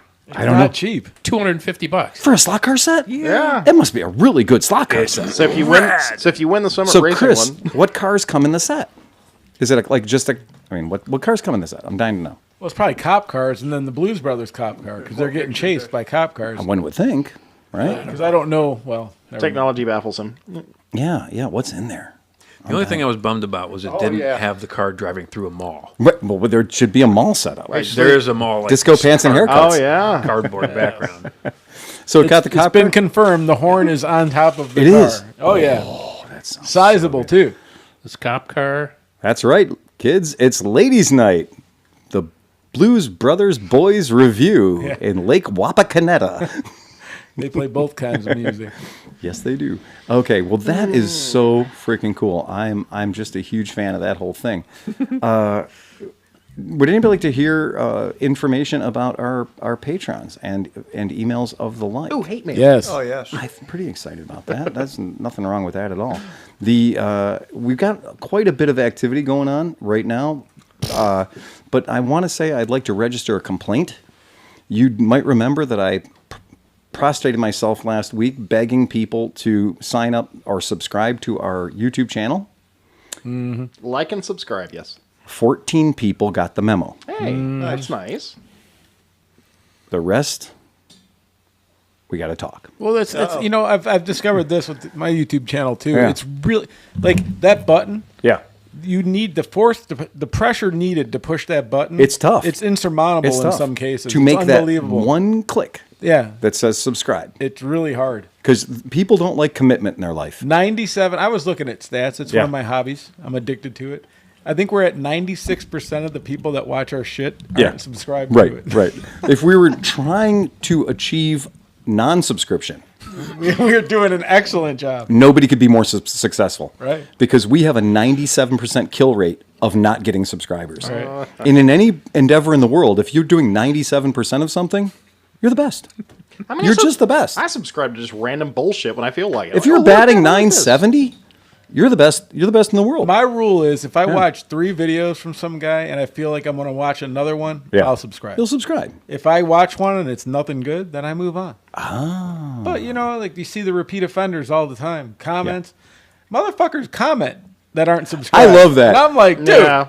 If what you're are you commenting, doing? you're down the doobly-doo. Yeah. You know what? You know what? From now on, if you I feel strongly about this. If you comment on our videos and you aren't subscribed, we're going to delete it.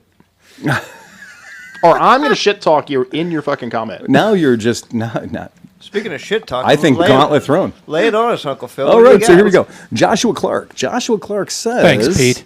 Thank you. Hey, Sleepy.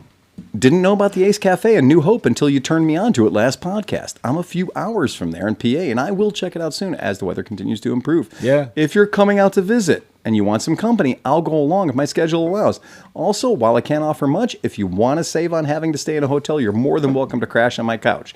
That's 7, 8, 9 of us. I think we're okay. We're good. Yeah. Cool. Thanks, Josh. That was super generous of you. We all spoon. It's fine. I think it's a good idea. I think that's Little a big spoon, deal. big spoon. We're For good. the is a- fourth time in PA history, a podcast has disappeared in the mountains of. And then they just got raptured up.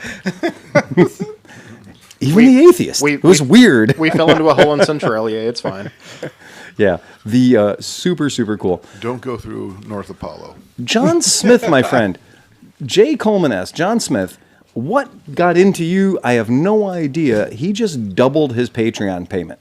Oh, does he get the jokes now? He does. Cool. Yeah, he went from $5 hairs to 10. What jokes? There you go. right. Nobody understands the Been joke. slacking. We've been slacking. And therein lies the humor, though. Do you know what's going to happen on Monday? The Rapture? No, Dave Swearingen gets his Caliber 700 bagger. The Kelly bro. Yeah. The Cali bro. Yay. Yeah, so Unky Phil's going to take a road trip. Or Okay. Keith, if you're aware. And I'm going down, and I'm going to deliver the bike to him, and I'm going to pick up the G400C. Cool. Nice. Come back. That's going to be on Monday. So I'm going. Doing a bit of a road trip. Well, somebody wants trip. to plan out his new G400C over here. So Oh, there you go. Look at that. See how good that is. That's so smart. I'm a big, big fan of that. It's super, super cool. And then, weird, the one guy, he somehow his little donation he makes changes from $5 to $10. But then Greg Childs is like, no, hold my fucking beer. And he goes, no, $20. Damn. He goes from 10 to 20. Hey. He just literally bumped. Now we have people that are at the legend level. Yeah. Right? This is the fucking legend level as far as I'm concerned. Call in. Let us hear your voice. Become a part of this. Chime in. We're here for you, man. This is what you're doing. If you're nice enough to give us $20, that's like 4 mid-strength beers, right? yeah. If you're nice enough to buy us 4 mid-strength beers, we want to hear from you, man. We want to know, how have we touched you in the past 13 years? Uh-oh. Right? Inappropriately. Yeah. Well, usually, that's Usually. fair. Yeah, that's legit. And then Moto Smith throwing down $8 of Canuckstanian Kopecks. Oh, look at that. That's right. He's throwing down beaver money. That's one high-level beer. That's 4 toonies, 8 loonies, right? And this is continuing the great relationship that Canada and America has. We will continue to honor that relationship as long As we Nick possibly DeVito can. proved, it's 1/2 of a beaver pelt. That's right. Yes. Depends on the club. If you weren't paying attention many, many years ago, I said you could pay for your Patreon with cash dollars, Canadian money, or beaver pelts. And only one person ever sent me a beaver pelt, and it wasn't properly tanned. Oh. No. You I've have run to into- specify. He did his best. I've run into a couple of those in my day.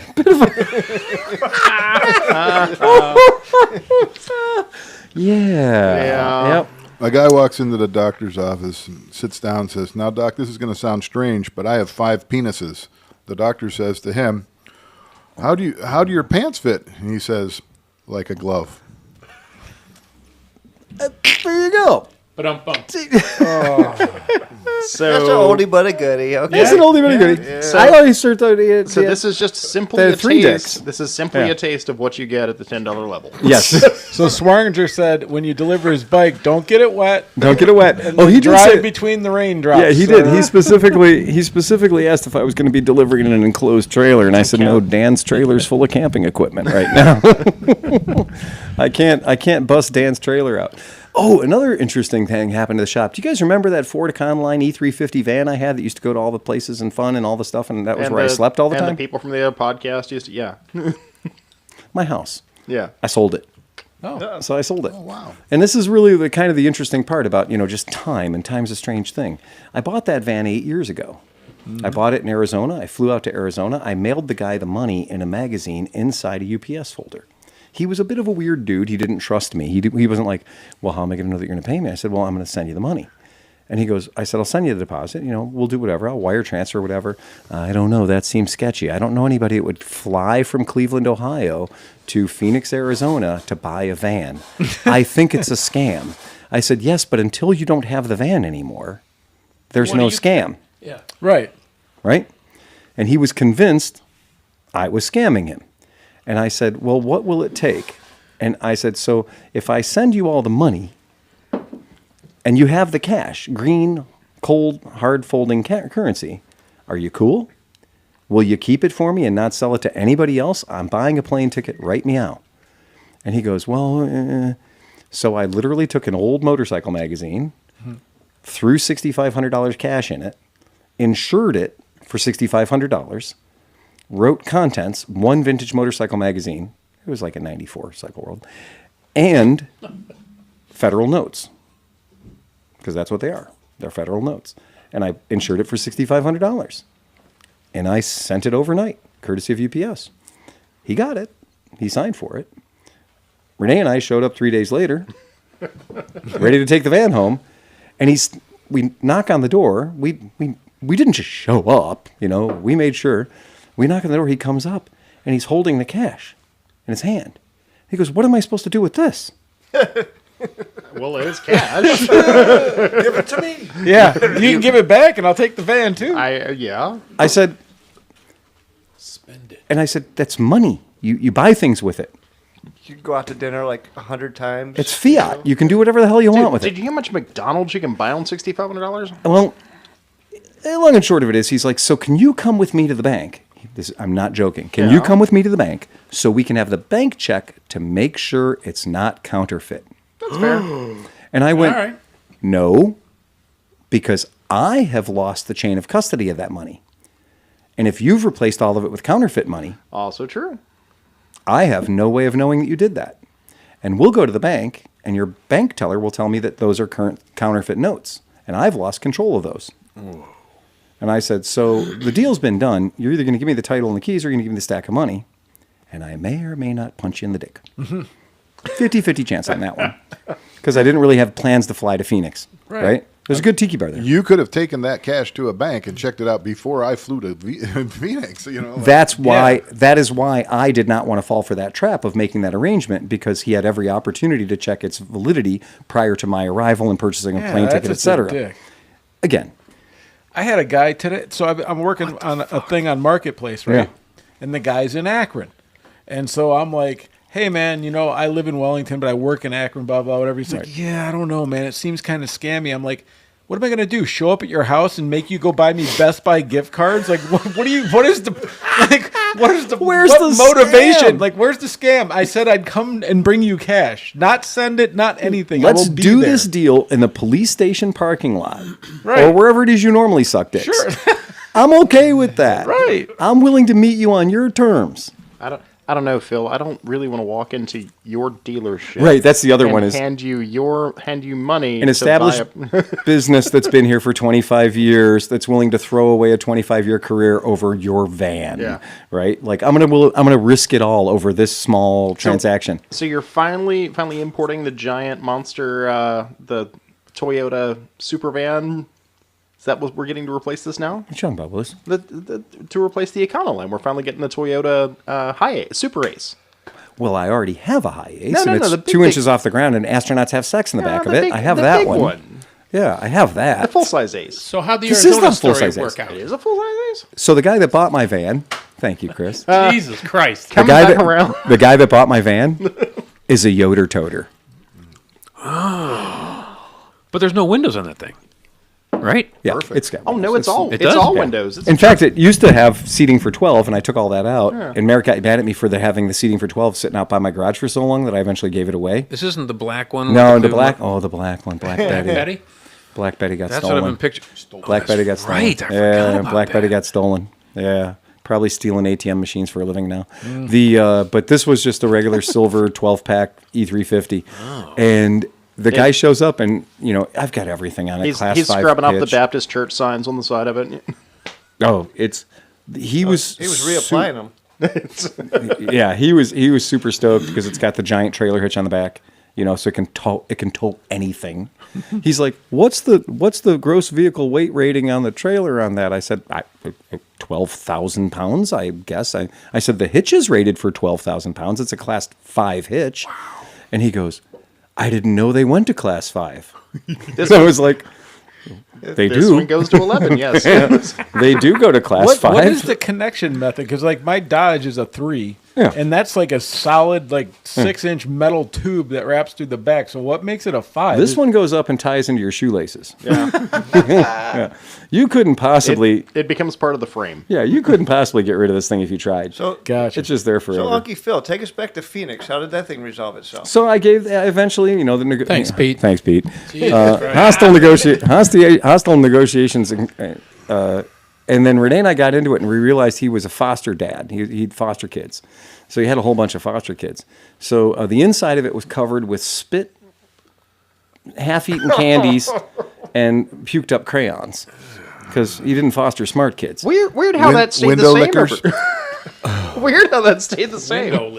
The very back seat, the very way back seat The very way back seat was just crusted in saliva. I don't want to know. There were just How do you know it's saliva? brown He's just racing making assumptions. brown racing stripes on the headliner. Do you have any DNA tests done? Okay, so we get this thing.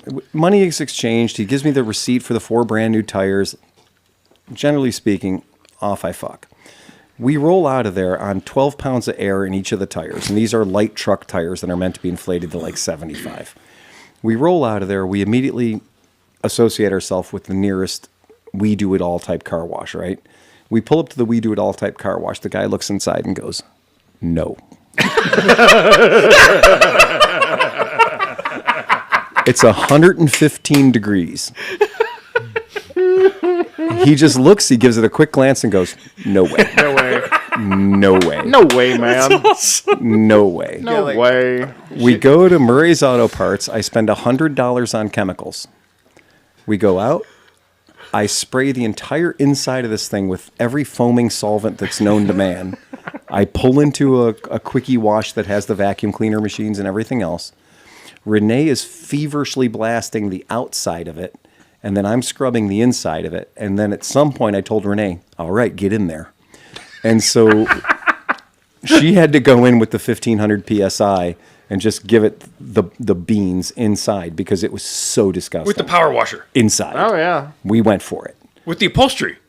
Seats, floor. As such. No. It wasn't going to get worse. Have you Seats, ever... seats, like- floor, So these- ceiling, I mean, all of it. it's all rubberized in there, man. Have No, you it ever isn't. been into... No? No, mine You had was the fabric. Mine was the family truckster. Oh. Not 1, but 2 roof-mounted DVD players. Oh, wow. And if you had sex with me, you'd know that. So that was the family truckster. It was the deluxe Warner Brothers package. It had all the stuff, all the buttons, all the switches, the air conditioning in the back, the heater in the back, all the stuff. Dude. Renee went in and she all of it, and then before anything electrical could burn, I immediately drove it into the bay and grabbed both the vacuum cleaners, and we attacked it with the vacuum cleaners to suck the foamy shit, whatever it was. We basically invented our own steam cleaning process right there. You're like the jizz boppers at the people.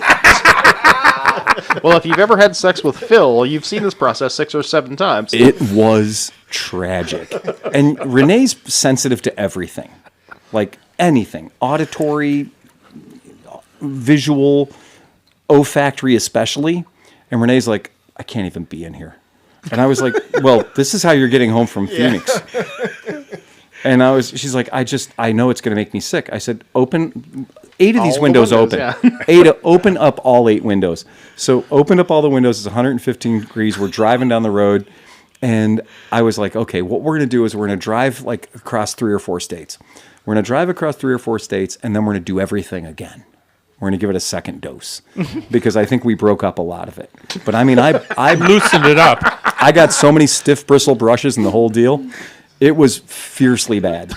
And so it was so bad that, like, when we got it home, and I was like, well, it's a rally wagon. It's not meant to haul 12 people. Like, I don't keep seats in anything. Everything I own is meant to be slept in or to haul bikes. And so I took the seats out because they weren't nobody's friend. Man, those seats were not great for anybody. And so I took them out and I stacked them in a Jenga-style fashion, Tetris-style fashion out behind my garage. And Dr. Waters looked at them for about 8 months. And then she was just like, they got to go. Were they growing things at that point? No, but, Mushrooms. why take the chance, right? Why Yeah. take the chance? I wrapped them up real tight and somebody came and picked them up. I laugh about that, but every time I put these seats back in my element, I have to tow something or haul something, and I'm like, why do I even have these? Well, because if you own motorcycles, your vehicles that can fit motorcycles inside, which an Element will hold a CB350, we've proven it. Yeah. Emmy and I went and picked up a CB350 by accident, and we happened to just be driving my Element. And Emmy and I are like, I don't know if that's going to go. And it turns out you loosen the handlebars, they go right in. Drop them down, you're good to go. Kind of amazing. And, everything I own has tie-down straps in it, so that wasn't a problem. Yeah. And Emmy's small, scooped the seat all the way up. It was fine.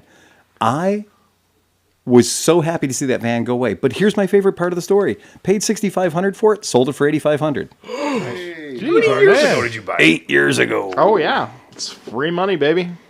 8 years ago. Ain't inflation a motherfucker? Whoa. Yeah, I know. And it runs perfect. I took good care of it. But I you fluid filmed it. probably put that much money back into it to making it right. Well, And cleaning materials. Yeah, definitely in cleaning materials. For sure in cleaning materials. But it was crazy that, all these years later, I was just getting ready to go to Kyle's party, and I was vacuuming it out, getting ready for Kyle's party, and I found, like, pieces of action figures and weird, Crevices. and I was like, that's not one of mine. I don't know where that thing came from. I've never had this play set. Oh, yeah, it's crazy. But it's just, but I was like, when you have a vehicle for a long time, and I priced it at $99.99 just to scare the punters away. Yeah. And it's fantastic because when you price something right, the first people that came out and looked at it are the people who bought it. And it was up for 2 months. It was listed for 2 months on Facebook Marketplace. I kept updating it, doing the due diligence. I only had, we've all listed things on Facebook Marketplace. Is this still available? Oh. You get 9,000 of those. Oh, yeah. No, I did not get that on this van.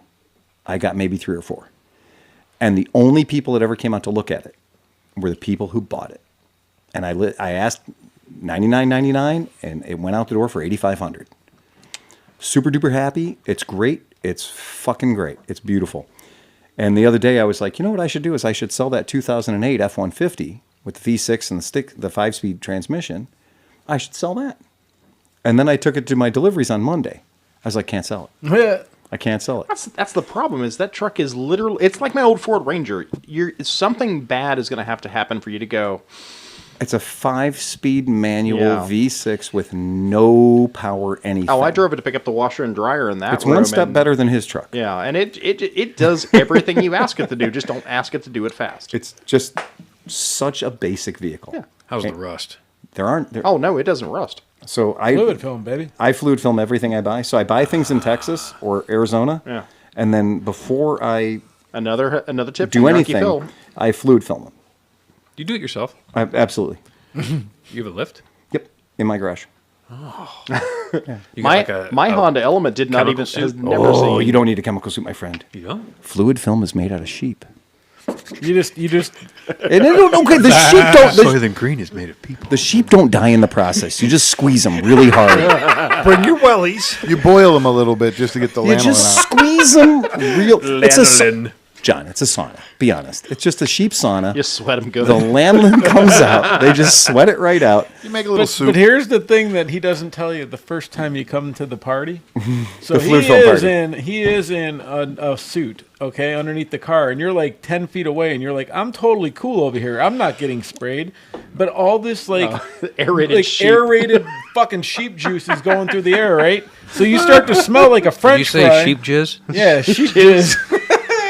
So you start to smell like a French fry, and you're like, okay, that's tolerable, whatever, right? You get home, and you're like, let me take a shower. Let me get this shit off of me. Oh, no. You are now water repellent for at least 3 weeks. There is no showering, man. I've been Water beads. It's like you were fucking carnauba waxed. It's amazing. Ricardo Montalban's gonna step out of your closet and go, "Oh yeah." I guarantee you, dude. You could. It's like the regenerative oily shit that the women buy. Yeah. If you fluid film your car once a year, you're gonna look 20 years younger by the time you're 80. the first time I did it, I was an amateur, so I bought the cans and the civilian size product, like $12 a can or whatever. But I had this Chevy S10 pickup truck that I really liked. Extended cab, low to the ground, super simple. I loved that truck. It was perfect for going and grabbing scooters real quick in a hurry. The tailgate was low. So my old shop, the Wilderness shop around the corner in Lakewood, we didn't have any car lifts or anything, and the service department was way too small. So what I did was I put 2 wheels of the truck up on the curb. And then I put wooden blocks under those 2 wheels. So my car was like, woohoo, in about a 40-degree angle. So I could just slide under it. So I laid cardboard down, put on my Army tanker overalls, slid underneath it, took a paper bag, cut holes in it, and put my goggles on underneath. Bet you're going to do that sometime in your life. Dude. So that works. It's genius. How many cans did you go through? About 10.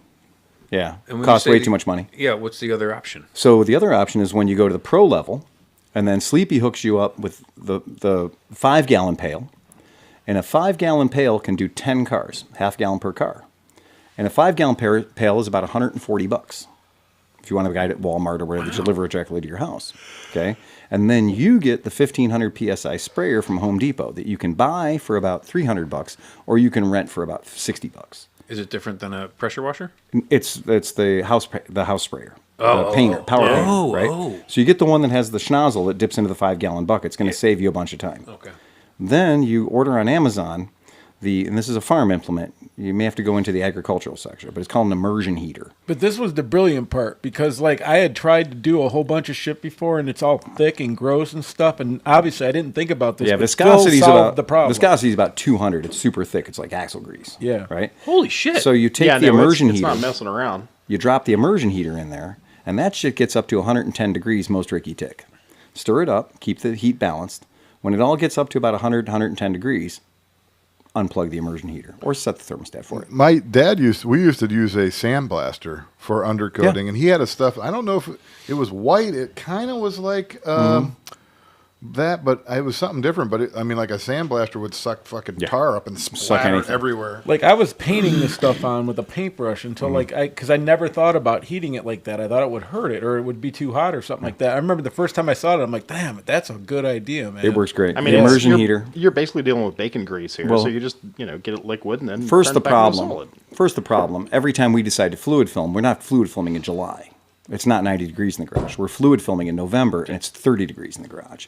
So then anything would be thick. The first couple of years we tried to do it, they said, oh, you want to thin out your fluid film, add vegetable oil. So I went and bought 2-gallon jugs of vegetable oil and kept adding it until I realized that my fluid film was mostly vegetable oil at this point to get it thin enough to shoot through the gun. And you don't have to buy any special tip. I think it shoots through a 63 tip, which is the tip that comes on the gun standard from Home Desperate or DeVilbiss, whoever you're buying it from. Anywho, the heat trick is the monster. Because then when it's hot and it goes on so fast, it goes on so slick, and it gets into the good spots. And well, Renee, that's the Renee turns into a little gremlin too. She just runs back and forth with that thing. So we have 2 I guns was set up. impressed with Renee, man. She was really going But at see, it. your heat thing makes it so liquid that you can use that little tiny spot. yeah. So sprayer. we use a regular cup sprayer like you'd use on your car, spraying like your grandfather would paint a car with, regular cup sprayer, so conventional sprayer. So you use a conventional sprayer, and then we have a special gun that I think I spent all the $60 on that has a 3-foot hose on it and a little dentist pick at the end, and it shoots super tiny, super small. Bitch. And so then all the little holes in your doors, you just shoot that in the holes in the doors, and then your windows go up and down super easy, your door locks open super easy, and then everything inside the doors is now good to go. Your suspension doesn't squeak anymore. Nope, it doesn't. It absolutely Ever. doesn't. It's great. It's Oh, perfect. yeah. Your brakes don't break anymore. That's so. That's the trick. Your windshield's never clear ever. There's again. there's two important things. One is don't soak your brakes with it. Hit the calipers, hit them good, because calipers rust and calipers seize. We're in Cleveland, that's what happens. So juice the shit out of the calipers, but stay away from the rotors. Stay away from the rotors, stay away from pads. The other thing is, when you're doing it, put something over the windows. I know you think, oh, I'm going to clean them off when we're done. No. Nothing gets fluid film off except for fire. Now, about the fire. So if you are like me and you spray a lot of it, so that little car I drove here in today, the Pajero Junior, last year when I was leaving the shop after a fluid filming adventure, I had driven to the shop, no problem. I'd left the shop, and leaving the shop, heading home, it's super late, 1 in the morning. Guy pulls up next, goes, "Dude, man, your car's on fire." And I was like, "Yeah, it's a cool car." And he goes, "No, your car is on fire." And I went, "Huh?" And then I realized my car was in fire. And so I crawled into the back of my car, and everywhere the exhaust went on the back of the car was on fire because I had put enough fluid film on there. And here's a little tip that a firefighter once taught me. Virtually everything is flammable eventually. And fluid film, which is animal fat, is in fact flammable eventually. If you have enough of it on and the car's running hot enough, it does those things. And well, when you get a car that has a spinny little turbo on it, and that turbo is making a shit ton of heat, and I got underneath and there was a lot of fire there, and I didn't have any fire extinguishers, but I did have a pair of gloves I got from Liza at the Misfits. And I beat the fire out feverishly with my gloves. Yay. And because I didn't have anything to put the fire out with, like not even a water bottle. And so I just left it and kind of let things chill out for a little while. And then I fired it up, and I drove it back to the shop and left it there and think about life. And grabbed the hose and sprayed everything out. And it was really hot. It was super hot. So important safety tip, kind of go easy on a catalytic converter. Go easy if you got a turbo. On those items that get super red hot, leave those ones, let those go a little bit. Have you seen, speaking of fires and stuff, there's a thing circulating right now, this guy in a garage, he's working on it looks like a Dodge 1500 or a Chevy or something like that. And he's working with the battery and electrics, and he drops the hot lead and it just touches once, just on something, and goes, psh, and you can see the spark fall underneath the car where the fuel line had been leaking the whole time he was working on it. So this tiny, it's crazy how this tiny little mistake, he just dropped the lead, touched for a half a millisecond, touched something just enough to make that hot enough, and it goes, and so that catches on fire, immediately shoots toward the back, and it goes from being a small fire to black smoke, really big, quickly. The dude thinks, he's smart. He runs and throws it into neutral, pushes it out of the garage, gets it out of the garage. Good man. And then gets another thing, wraps it around the tow hook, and pulls it away from the garage. Get it away from the house. Completely fucking goes up in flames. But the whole thing is this all happens in 31 seconds. Yeah. Holy to be fair, this is Sleepy burning his fucking Dodge. I was waiting for the punchline to be and by the way, I don't have to worry about the dead guy Dodge anymore. No, the punchline is, do you know what I did? What you did? It's getting a new transmission, so now I'm going to be into this fucking truck for the rest of my goddamn life. But there is nothing left. No, I'm not saying anything. Don't ever say that. Famous last. All I'm saying is that the original parts of the truck are now the cab and the frame. I am committed to this fucking truck. This is a $40,000 free truck. Good God. As they say, free puppies are never free. This is the world's most expensive free truck. I'm telling you this. Anybody listening to this podcast that goes to Mid-Ohio, you will see this truck at Mid-Ohio until I'm no longer on this planet. They Dodge rammed it right up your ass. Yeah, they did. Is it being held together by that black tape stuff that stops leaks that you have? On No. your car? What it's going to What's it happen? called? It's what's coming. Oh yeah. Oh, this comment is Flex Seal or this something? comment Flex is Seal. Don't you have a vehicle that's all Flex Seal? Basically. the comment that just came up is freaking gold. What's it say, It's Tom? the Dodge of Theseus. It's Theseus truck. That is gold right there. And so's Dead Guy Dodge, actually. I am hacking off the only rust that's on it now is underneath the doors where they all rust on the steel part. So that's getting cut off. I'm gonna rivet in some new shit, and then I'm getting because the Summit bedliner stuff is fucking fierce, man. You put that on something and it's never getting touched again. You're gonna have so to the insure bottom this quarter thing for is gonna 60 be black. grand. It's gonna be amazing. What year is it? 2005. Do you know koala bears aren't really bears? No. They don't have the right qualifications. Hey, nice.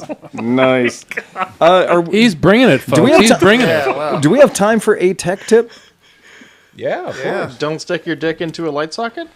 Tom. Oh, I'm That sorry. might be a problem for you.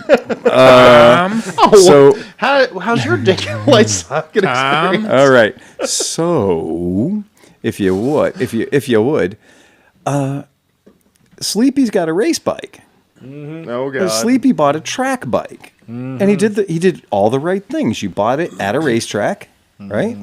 You bought it from a racer. It's a Kawasaki 636. It's a pretty bog standard normal motorcycle. It's not an exotic Aprilia or something, right? It's not a weird bike. Do you think you'll probably have about $20,000 into this once you replace the motor and everything like the big guy did? No. I'm gonna run it. This thing. I learned a lesson. After all my whole life, I fucking learned something. Don't buy a motorcycle when it's negative 20 degrees outside, because everything looks like condensation when it's negative 20 degrees outside. But no, it has a bit of an oil smoke. Now, I would like to talk to you about that, because I have owned a metric shit ton of four-cylinder motorcycles. Yeah. And I've owned a whole lot of 600 four-cylinder motorcycles. And I've owned a whole lot of 900cc four-cylinder motorcycles. And what I can tell you is it is completely not uncommon for these motorcycles, especially in the cold months, especially when the last 8 times the motorcycle was started, it didn't get up to operating temperature. That's true. I thought about that. So the last 8 times this bike was started, or 16 times, or 24 times this bike was started, it did not achieve operating temperature. So every single time this bike was started, it got the richest possible load of fuel-injected Fury. Yeah. It had absolutely no ring end fit at all. No cylinder fit at all. It was cold. It had the worst possible conditions for existing moisture in the cylinders due to our favorite thing, condensation. And every single time it's been started, for the last however many times it's been started, it has been just banking moisture and banking raw hydrocarbons. Yep. When you mix raw hydrocarbons and moisture, you get something that looks and smells an awful lot like burning oil. Because until those raw hydrocarbons and water are gone, that's what you're seeing and or smelling. I agree This with bike you. needs to be hot for a while. No, and I I mean, agree with like, you. let that fan cycle a couple, 3 times. Yep. Light a cigarette on the header pipe kind of situation. You know, maybe take it up to 3,500 or 45 RPM, you know, once it's totally warmed up. Yep. And watch until the fog goes away. Yep. Well, and on top of that, so as I'm fitting the other fairings because I had the new fairings that I'm going to paint and do whatever with. And so I was moving some shit around, and the power commanders, I didn't think they were hooked up, and they are hooked up. So I don't know what tune it is yet. No. So at that point, it might be fucking rich because it smells very gas heavy too. It's going to smell awful. So a motorcycle being stored over the wintertime that's only been like, well, I took care of my bike. I went up to the garage and I started it every month. Yeah. Well, gasoline has a shelf life of about 30 days. It's- And everything just smells horrible after the fact. And that's a thing that I've seen a lot of people freak the fuck out. And the bike comes into the shop, and I take it out in the parking lot, and I gently warm it up. And we have to get from the open loop circuit to the closed loop circuit on the fuel injector. Yeah. Because as long as it's in the open loop circuit, it's going to be running rich as a bejesus anyway. So you can't do anything, you can't judge anything until it's gotten itself down. Oh, yeah. No, If you need to, we have an exhaust gas analyzer at the shop that once that bike is warmed up, that EGA is going to tell us instantly if you're leaking anything past the rings. All right. Well, check this out, though. I did find something interesting about this whole thing. So, interesting enough, man, people don't take like racing seriously. They're like, oh, what? Not motorcycle, but just generally. Like, oh, yeah, you know, not that many people are into it, whatever, right? Because of one fucking sprint car racing series, it's like this micro sprint car racing series, they use the Kawasaki 05 to 06 636 motor. There are none. Like, if you were looking for one, they're like $3,000 for a fucking motor from 2005 with 38,000 miles on it. Or they've been rebuilt by like Henderson's subpar racing motors for $7,900,000 or some shit. Like, it's like you get a bunch of guys together want to race, and those dudes will spend money to go faster. Competitive racing is what I'm saying. It just so happens that that motor is the desired piece. Yeah. Yeah. Because it fits, like, you know, out of the 600cc category, it has the extra 36 cc's that somehow Kawasaki managed to let slide. I think what happened was the racing organization said, we want to have a lot of people on the track. Yeah. So we want to have a lot of people on the track. I know it's a 636, but come on in. Right? Well, but Kawasaki's been doing, okay, this next one's only going to be 600 cc's. This time it's 600. No. Listen, 2012, Right. 600 cc's. I promise. 2013, 636. Right. We needed that little 30 cc's. It's okay. It's okay. It's done it 8 times. Good night, Piper. Yeah. Oh, did Piper sign off? Yeah. That's one of the. I think you're going to be okay. I think you're going to be okay. At the end of the day, Ryan, I was talking to Ryan Foltz, and he was like, dude, it's a track bike. He goes, they're going to unless it's fucking leaking fluid, they're not going to kick you off the track. So that's what I was worried. I didn't want to get there and just have him kick me off because it was No, you'll be smoking, fine. You know? Yeah. You'll be fine. Just put RZ350 stickers on the side. Yeah. You'll be cool. You'll be One fine. past the shop the other day. I was shocked to say I actually pulled you aside. I was like, "Holy crap, that's an RZ!" And that was the funniest thing because that's the muscle memory, right? I heard that. Yeah, it's back in my ears. I'm like, there is no way there's a 2-star. Oh my god, it's an RZ350. And then I turned my head and I was like,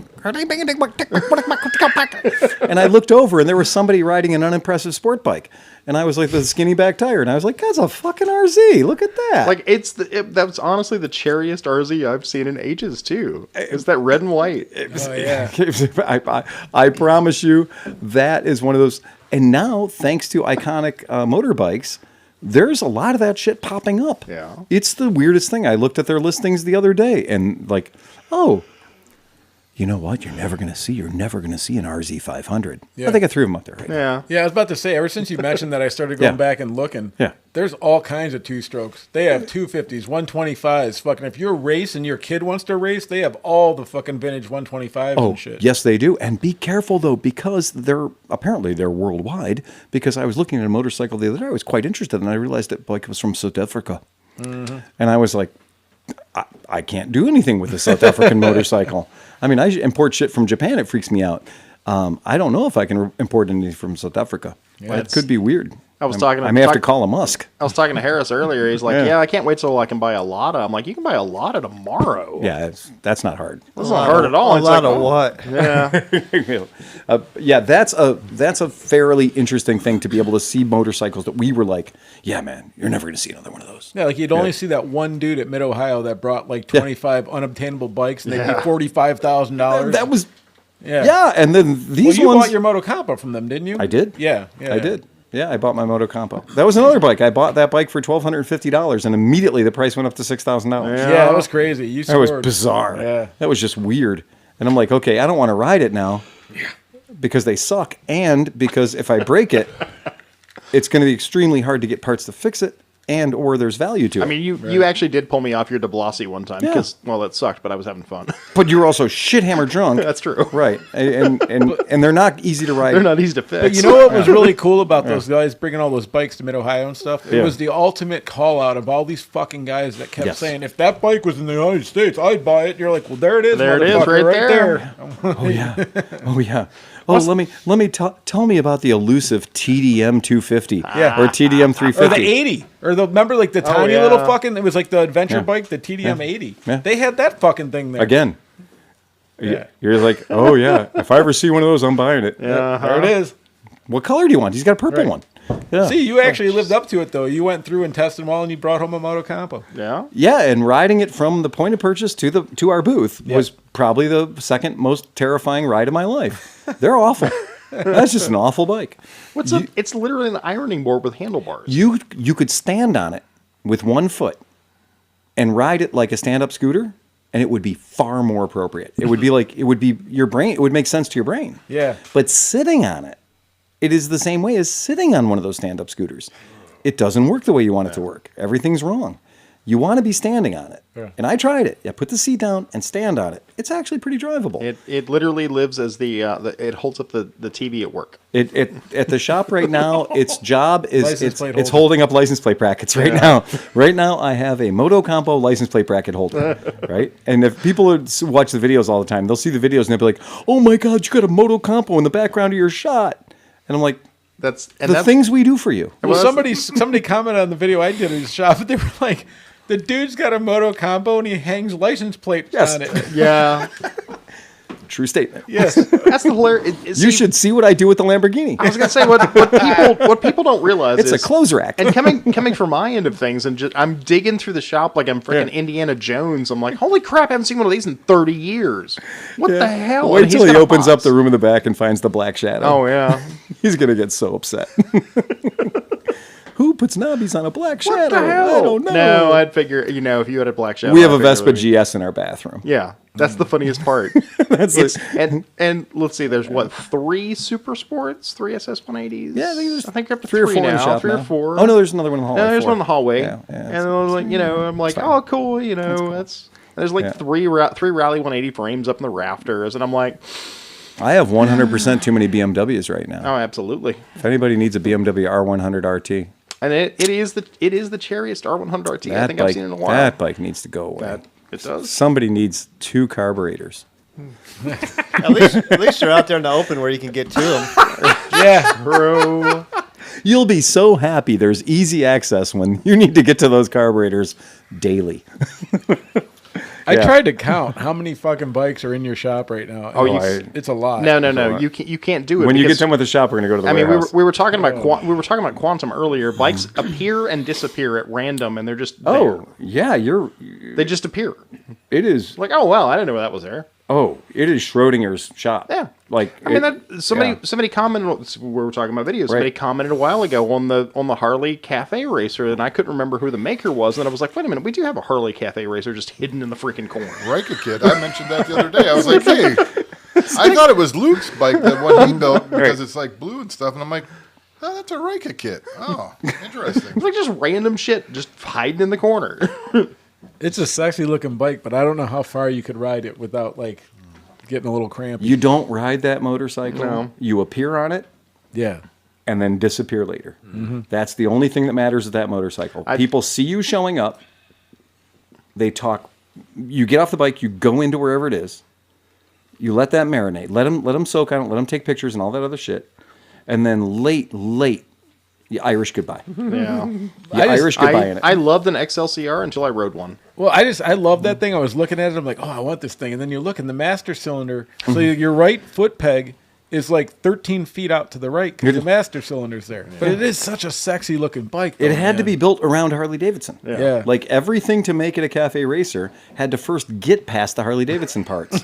And if you'll notice the swing arm on it has never met a Harley. No. The entire swing arm is one of a kind because the Harley swing arm, when you try to build a cafe racer and you use the Sportster frame, the Harley swing arm is your worst enemy because it is not where it needs to be. Right. It puts the back tire exactly where you don't want it to be.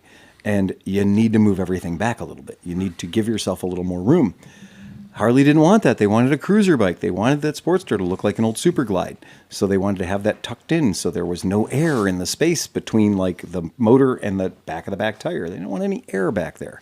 Cafe racers are the opposite. Right. Everything has to be like, sculpture and trellisy and look like, negative space for cafe racer. Yeah, take off all that stuff so it runs worse. So speaking to this, we spent the past 2 days looking for suspension buffers for a cozy sidecar.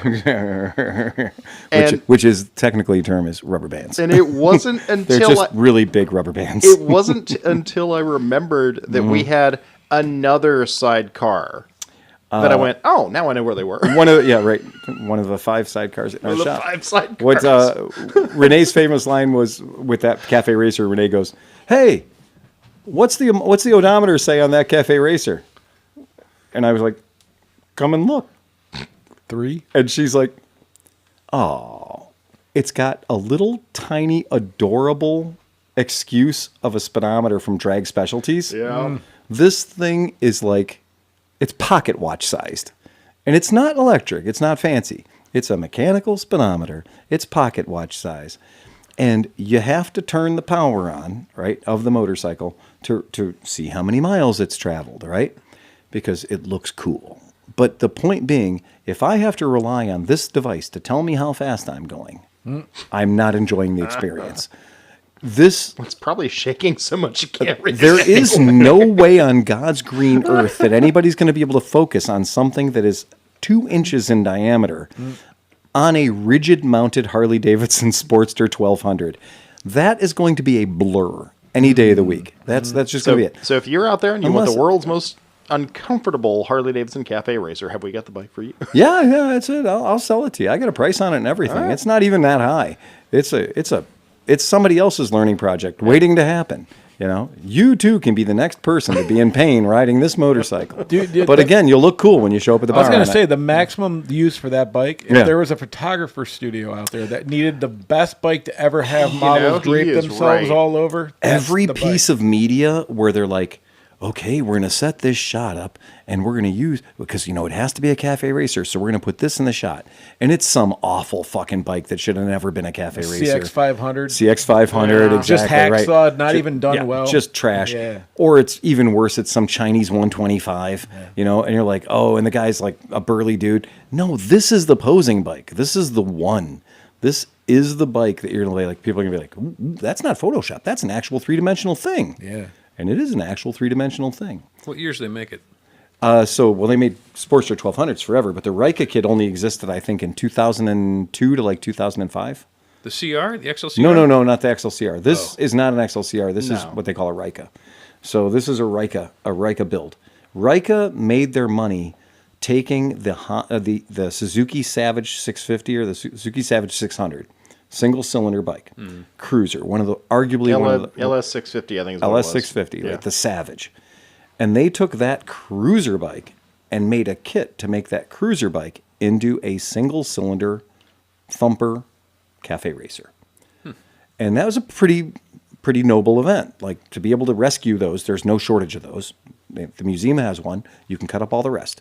So If they you did. walk past a dumpster, you'll probably find one. Well, yeah, they're just not a great bike for anything. Kind of like the guy that made the Ferrari kit for the Fiero.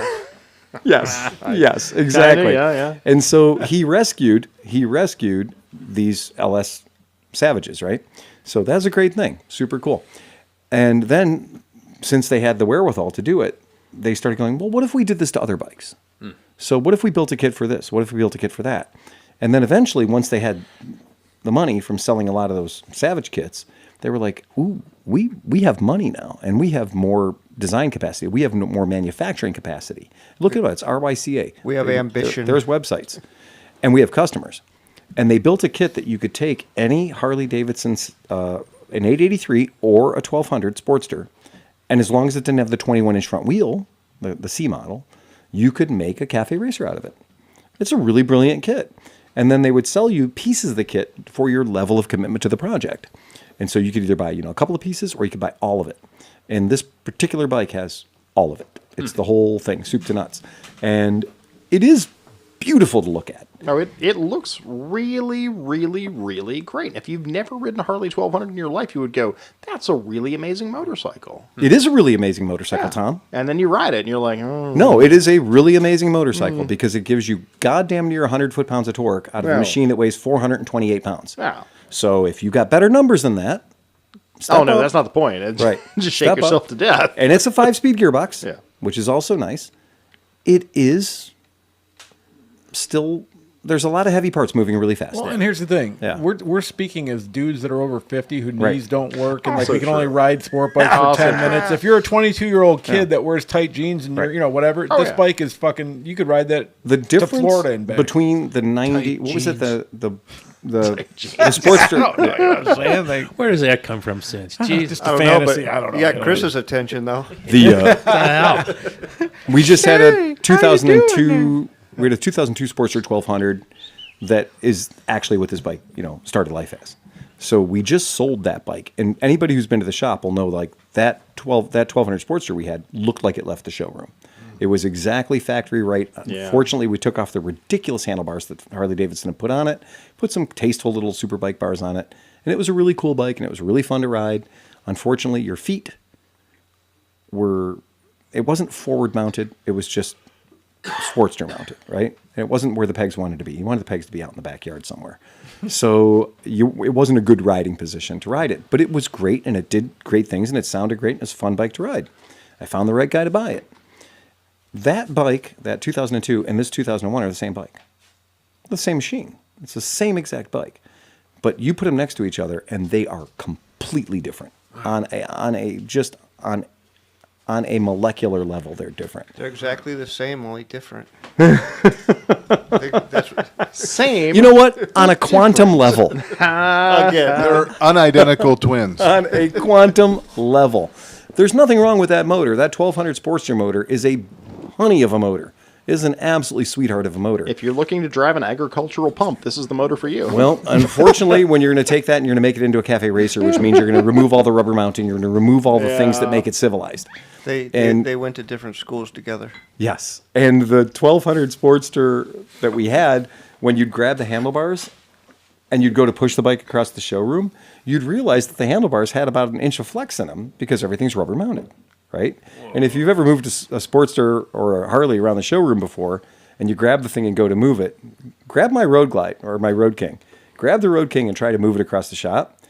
The handlebars move a disturbing amount, and I just put new bushings in them. I was going to say, that 71 you had, that thing moved like 2 feet. Oh, like, yeah. That was a that 73. But 73, but that's because everything on there was loose. And that was an From the factory. XLCH. That was the high output version of the Sportster. And that 73 XLCH, it was a wiggle from the tip of the front tire to the tip of the back wheel. Yeah. There was just a series of oscillations that were constantly fighting each other.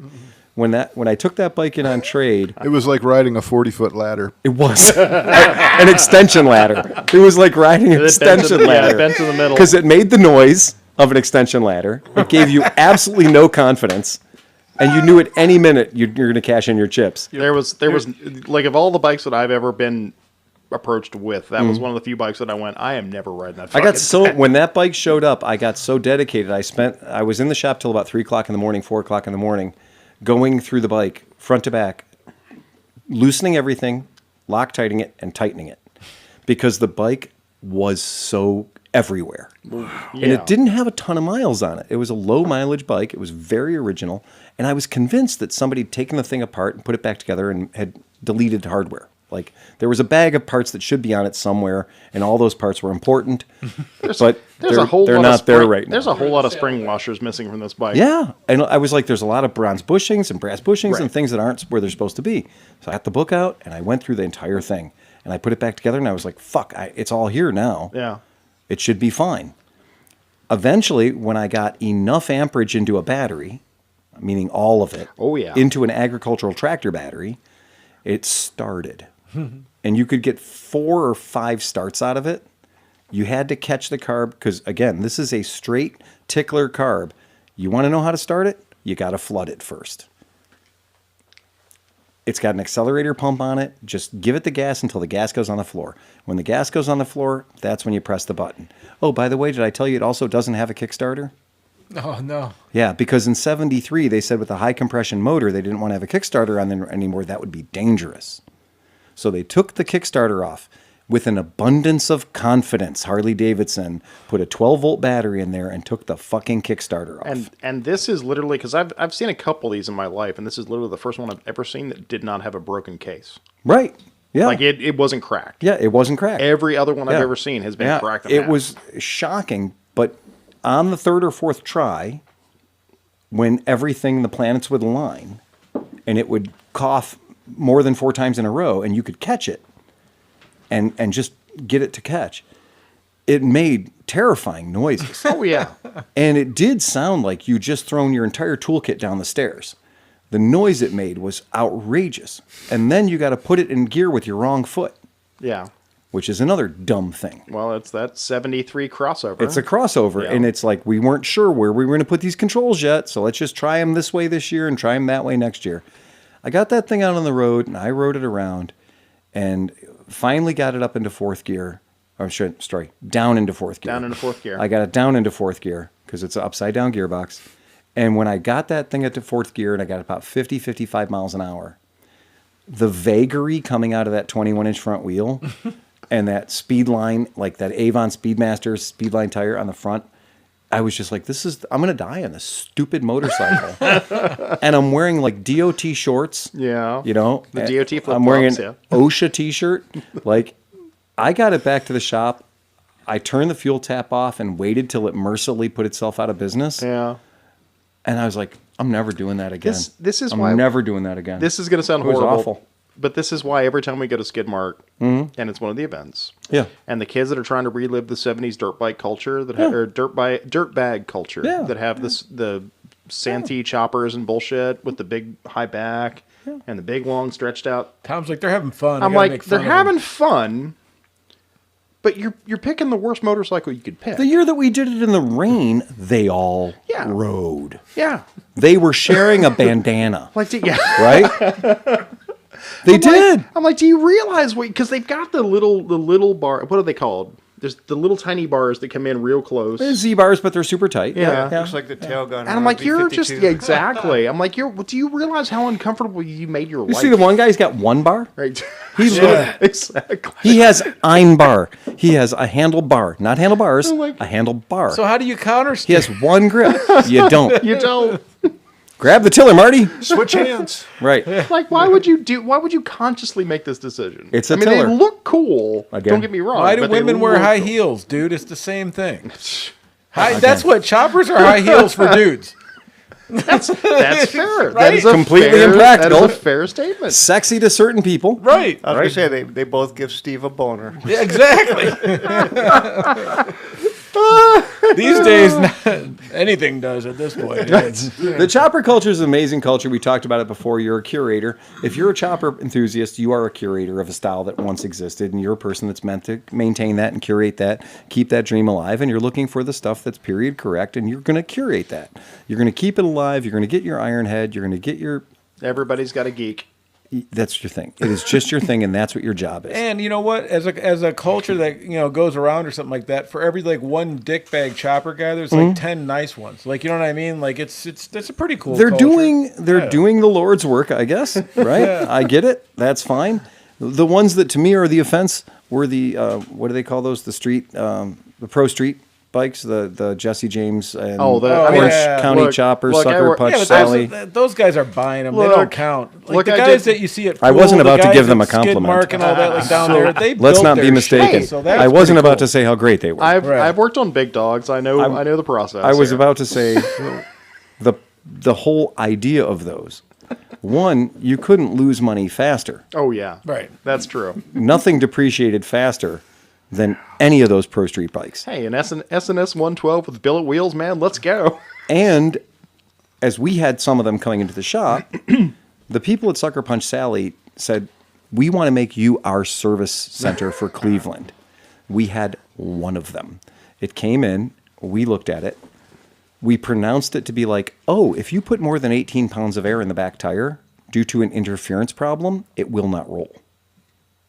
So if you put 20 PSI in the back tire, the tire stops turning.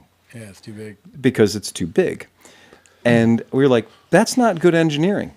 No. But people had no idea how fast. So this is pretty interesting. I'll just real quick. Yeah. So when I had Rider for Life and I worked at the recording studio, and he let us put Rider for Life at the studio, right?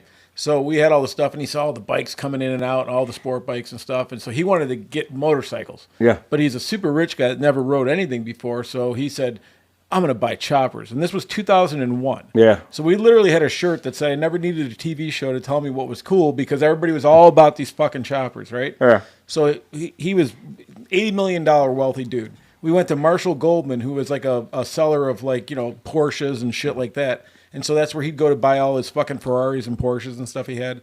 So he went there and he bought 2 Bourget choppers, a low blow and a Python. Yeah. The low blow was $59,000, and the Python, which was a 13-foot long fucking rigid chopper with a 300 series rear tire, was like $60,000 or $70-some thousand fucking dollars. So he had over $100,000 in these fucking things, right? We bring him back, and he puts them in the showroom down in the recording studio, and for like almost 6 months, they're just talking points, right? Yeah, that's it. Yeah. So finally, he's like, I want to ride these, but I got to break them in. So he tasks me with breaking these fucking things in. So the low blow, not going to lie, that was actually a pretty decent bike. Just like Tom said, 113-inch S&S motor, Right. Yeah. nice suspension. It was actually like you were sitting in a chair, like a beach cruiser kind of thing. So it was kind of comfortable. Overall, not a bad bike. The quality, it was okay, whatever. The Pitbull and the Mastiff would have been the comparable big dogs. They're kind of real low, Yeah, just like a low blow. Yeah. So it was almost a practical bike. I think it had a 220 rear tire, so it wasn't even they're like the ridiculous. VMAX of the Harley world, pretty Right. much. But the fucking Python, that thing was like driving a boat and then I hit a highway thing, expansion joint. Yeah. And I was 3.5 feet in the air above the motorcycle, hovering, holding onto the handlebars, right? Like, fuck this thing, right? So I get back. He's like, what'd you think? I'm like, yeah, it's all you, dude. Like, you can have this thing. So anyways, 5 or 6 years goes by, and now he's done. Well, he'd been done with them. They've been sitting in the thing for 3 years.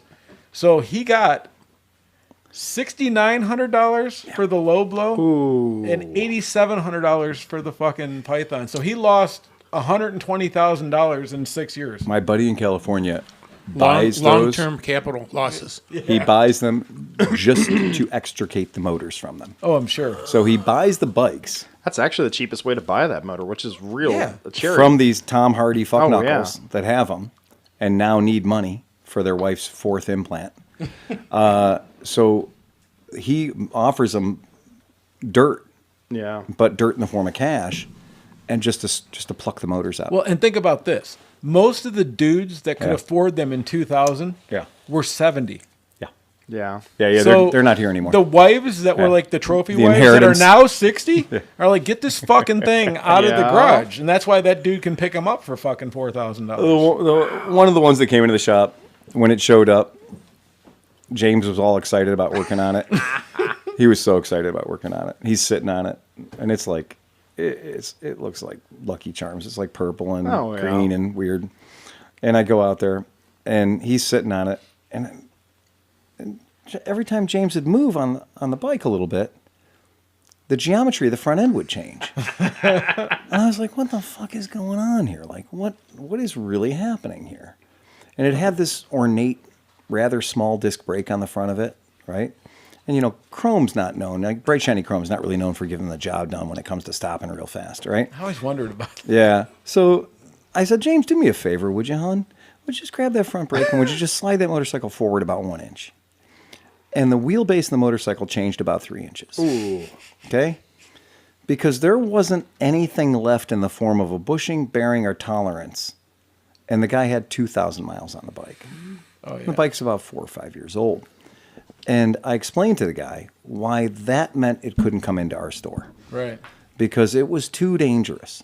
And I said, also, there are so many pointy things on this bike that are all in the shin to kneecap area that I'm going to probably have to burn it down. I'm probably going to have to take this thing out and just ritual sacrifice it the 4th time I bleed my ankle on it. Dude, you know what else was funny about those? When me, Dan, and Harley Bob went to Ohio Bike Week a couple years ago, all the dudes were there, right? And then a lot of the guys had their choppers with the big fucking sissy bars. Yeah. And I don't know if this is intentional or not, but their terrible jeans with the bedazzled shit, a lot of their pockets matched the sissy bars. Like, it would have the same fucking, like, crotchy looking thing on. So it has like a cross with extra points. Yeah, and then they're sending jeans on the same thing. They're vajazzling match. They had no idea. No. They're like, their affliction shirt matches their sissy bar perfectly. And also the pants. And the pants have the spider webs in them. And they match their... Oh, that's so funny.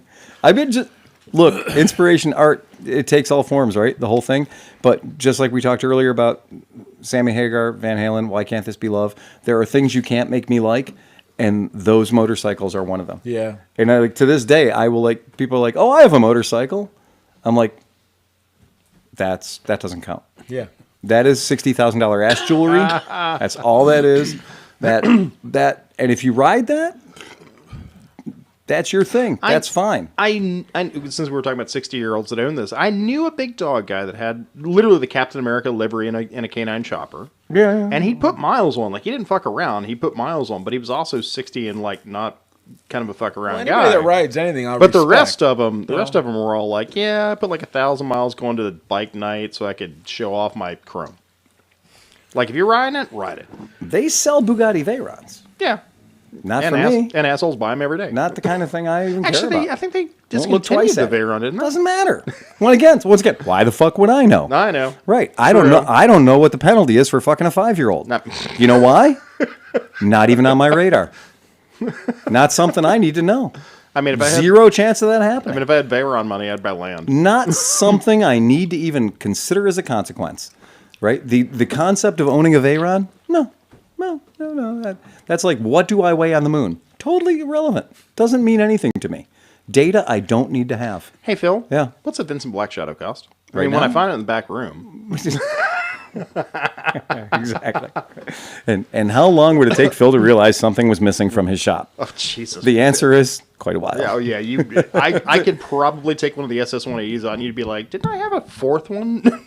I don't know. There's a lot of stuff. There's a lot of don't stuff know. in there. Like I said, we don't name the chickens. Yeah, they come and they go. We just work on the trust system. You know what? The average plumber doesn't remember the last fucking sink he worked on. He doesn't remember the first sink he worked on this year. He doesn't remember the last sink he worked on. You trusted me to demo a wall in your basement and do electrical work. So I don't ask. Yeah. You live here. This is not in my concern radar. Yeah. This is not something well, if you burn it down, it's insured. This is not something I'm required to worry about. This is easy. I have other things to worry about, like how I'm getting to the Skidmark thing. Yeah, like that's how I'm true. getting to Gala. That's true. Right? We don't have the 12-passenger van. We don't have a 12-passenger van anymore, so we can't carpool. We have to get there on our own. You're gonna have to pull. Whoops. I have a quick question. Yeah, go ahead. When is the gentleman's ride? The DGR, May 28th, right? May 18th. May 18th. Okay. The reason he knows. Did you hear that? The reason he knows. Because what's happening the Saturday before the DGR? The 10th anniversary community gathering at Skidmark Garage. I'm good. Yeah, celebrating 10 years of existence, and it will be. And then the next morning, the DGR leaves from the same spot, so it's going to be. It's a sleepover. 48. Yes. Yes. A lock-in. We'll do a lock-in. I was like, man, if the weather's good, I'm sleeping there.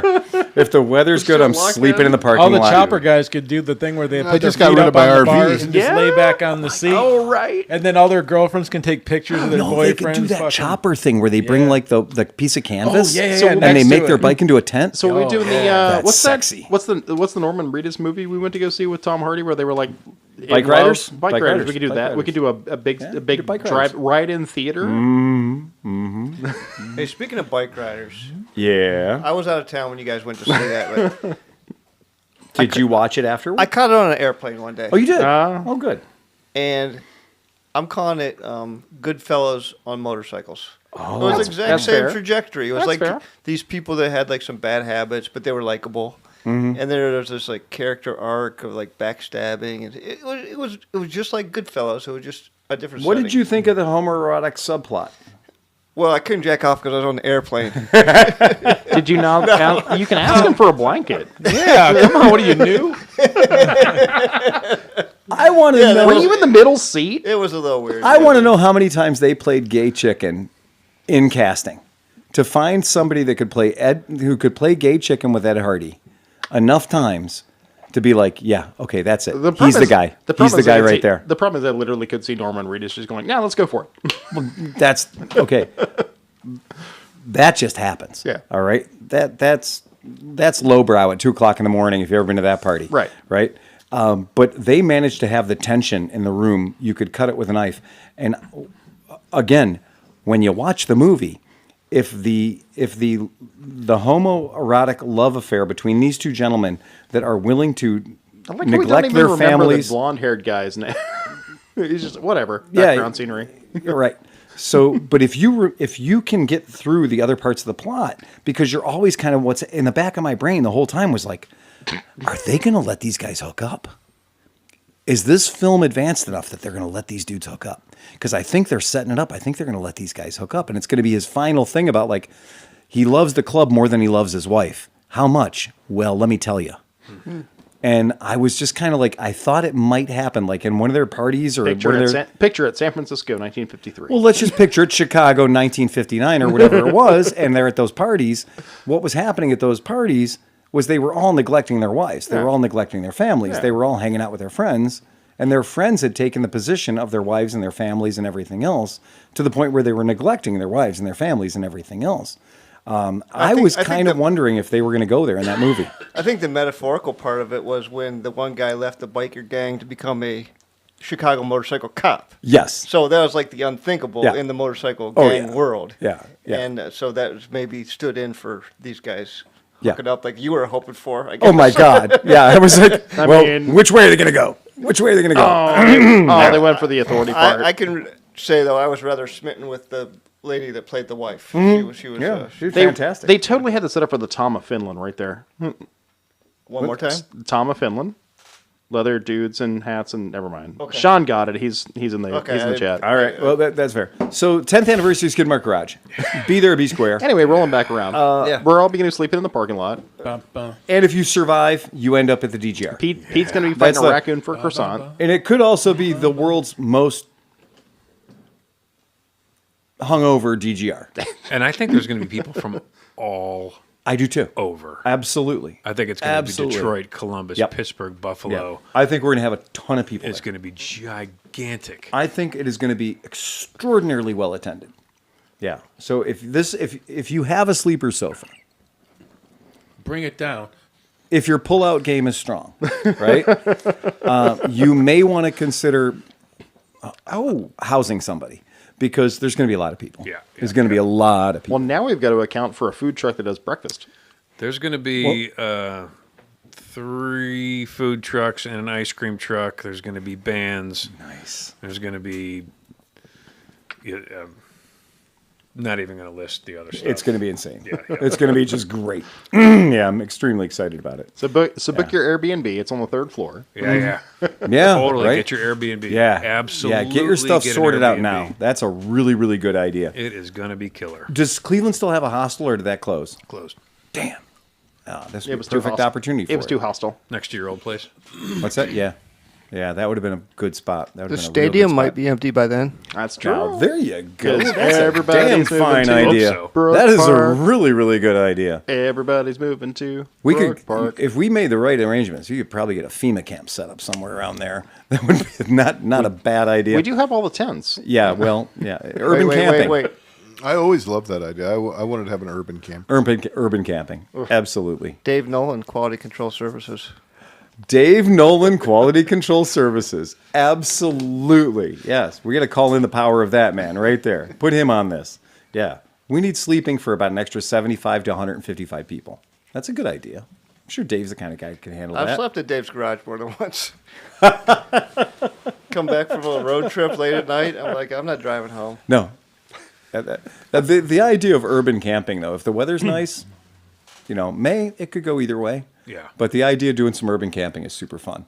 The moped gang did it. You know the moped gang. Oh, yeah. Right by the velodrome. Oh, they did? In Slavic Village like 3 years ago. Really? They came in from all over and like 50 of them camped in a field in Slavic Village. Right on. After riding mopeds till like 4 a.m. Right. Perfect.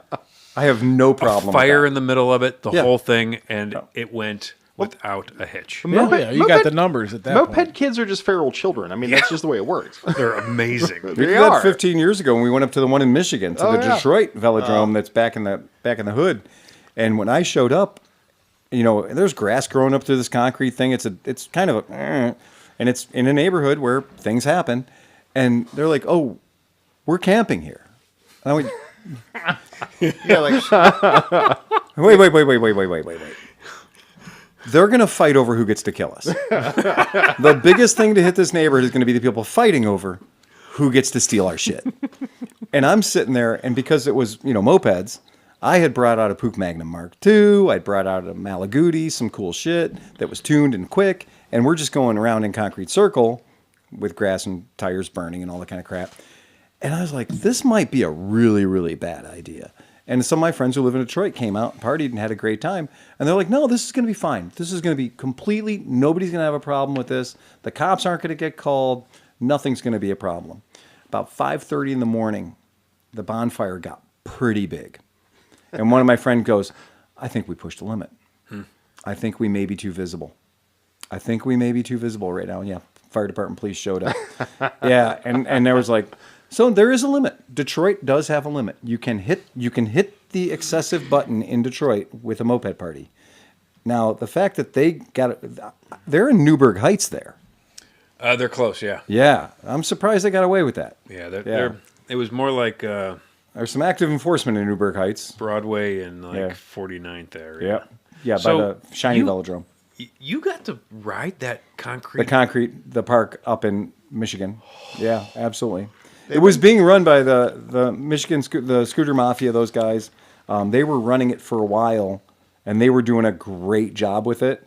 They cleaned it up quite a I was bit. gonna say they're the guys that came and cleaned it all up because there were trees growing through the expansion joints. In Absolutely. and the center of it was filled up like a cesspool. It was a disaster. They pumped it out, cleared the drains, cut all the trees down. Yeah. The second time I went, they had lighting rigs out there, like gasoline-powered generator lighting rigs set up. It was cool. And it no longer exists, right? No, I think it's gone. I think it's long gone. I was there Yeah. There's a fancy at velodrome. least 10 years ago. Yeah. I was there. Yeah. Chrysler had built that. Chrysler Corporation had built that for bicycle racing. And the last bicycle race was there in 1968. So it had been sat derelict.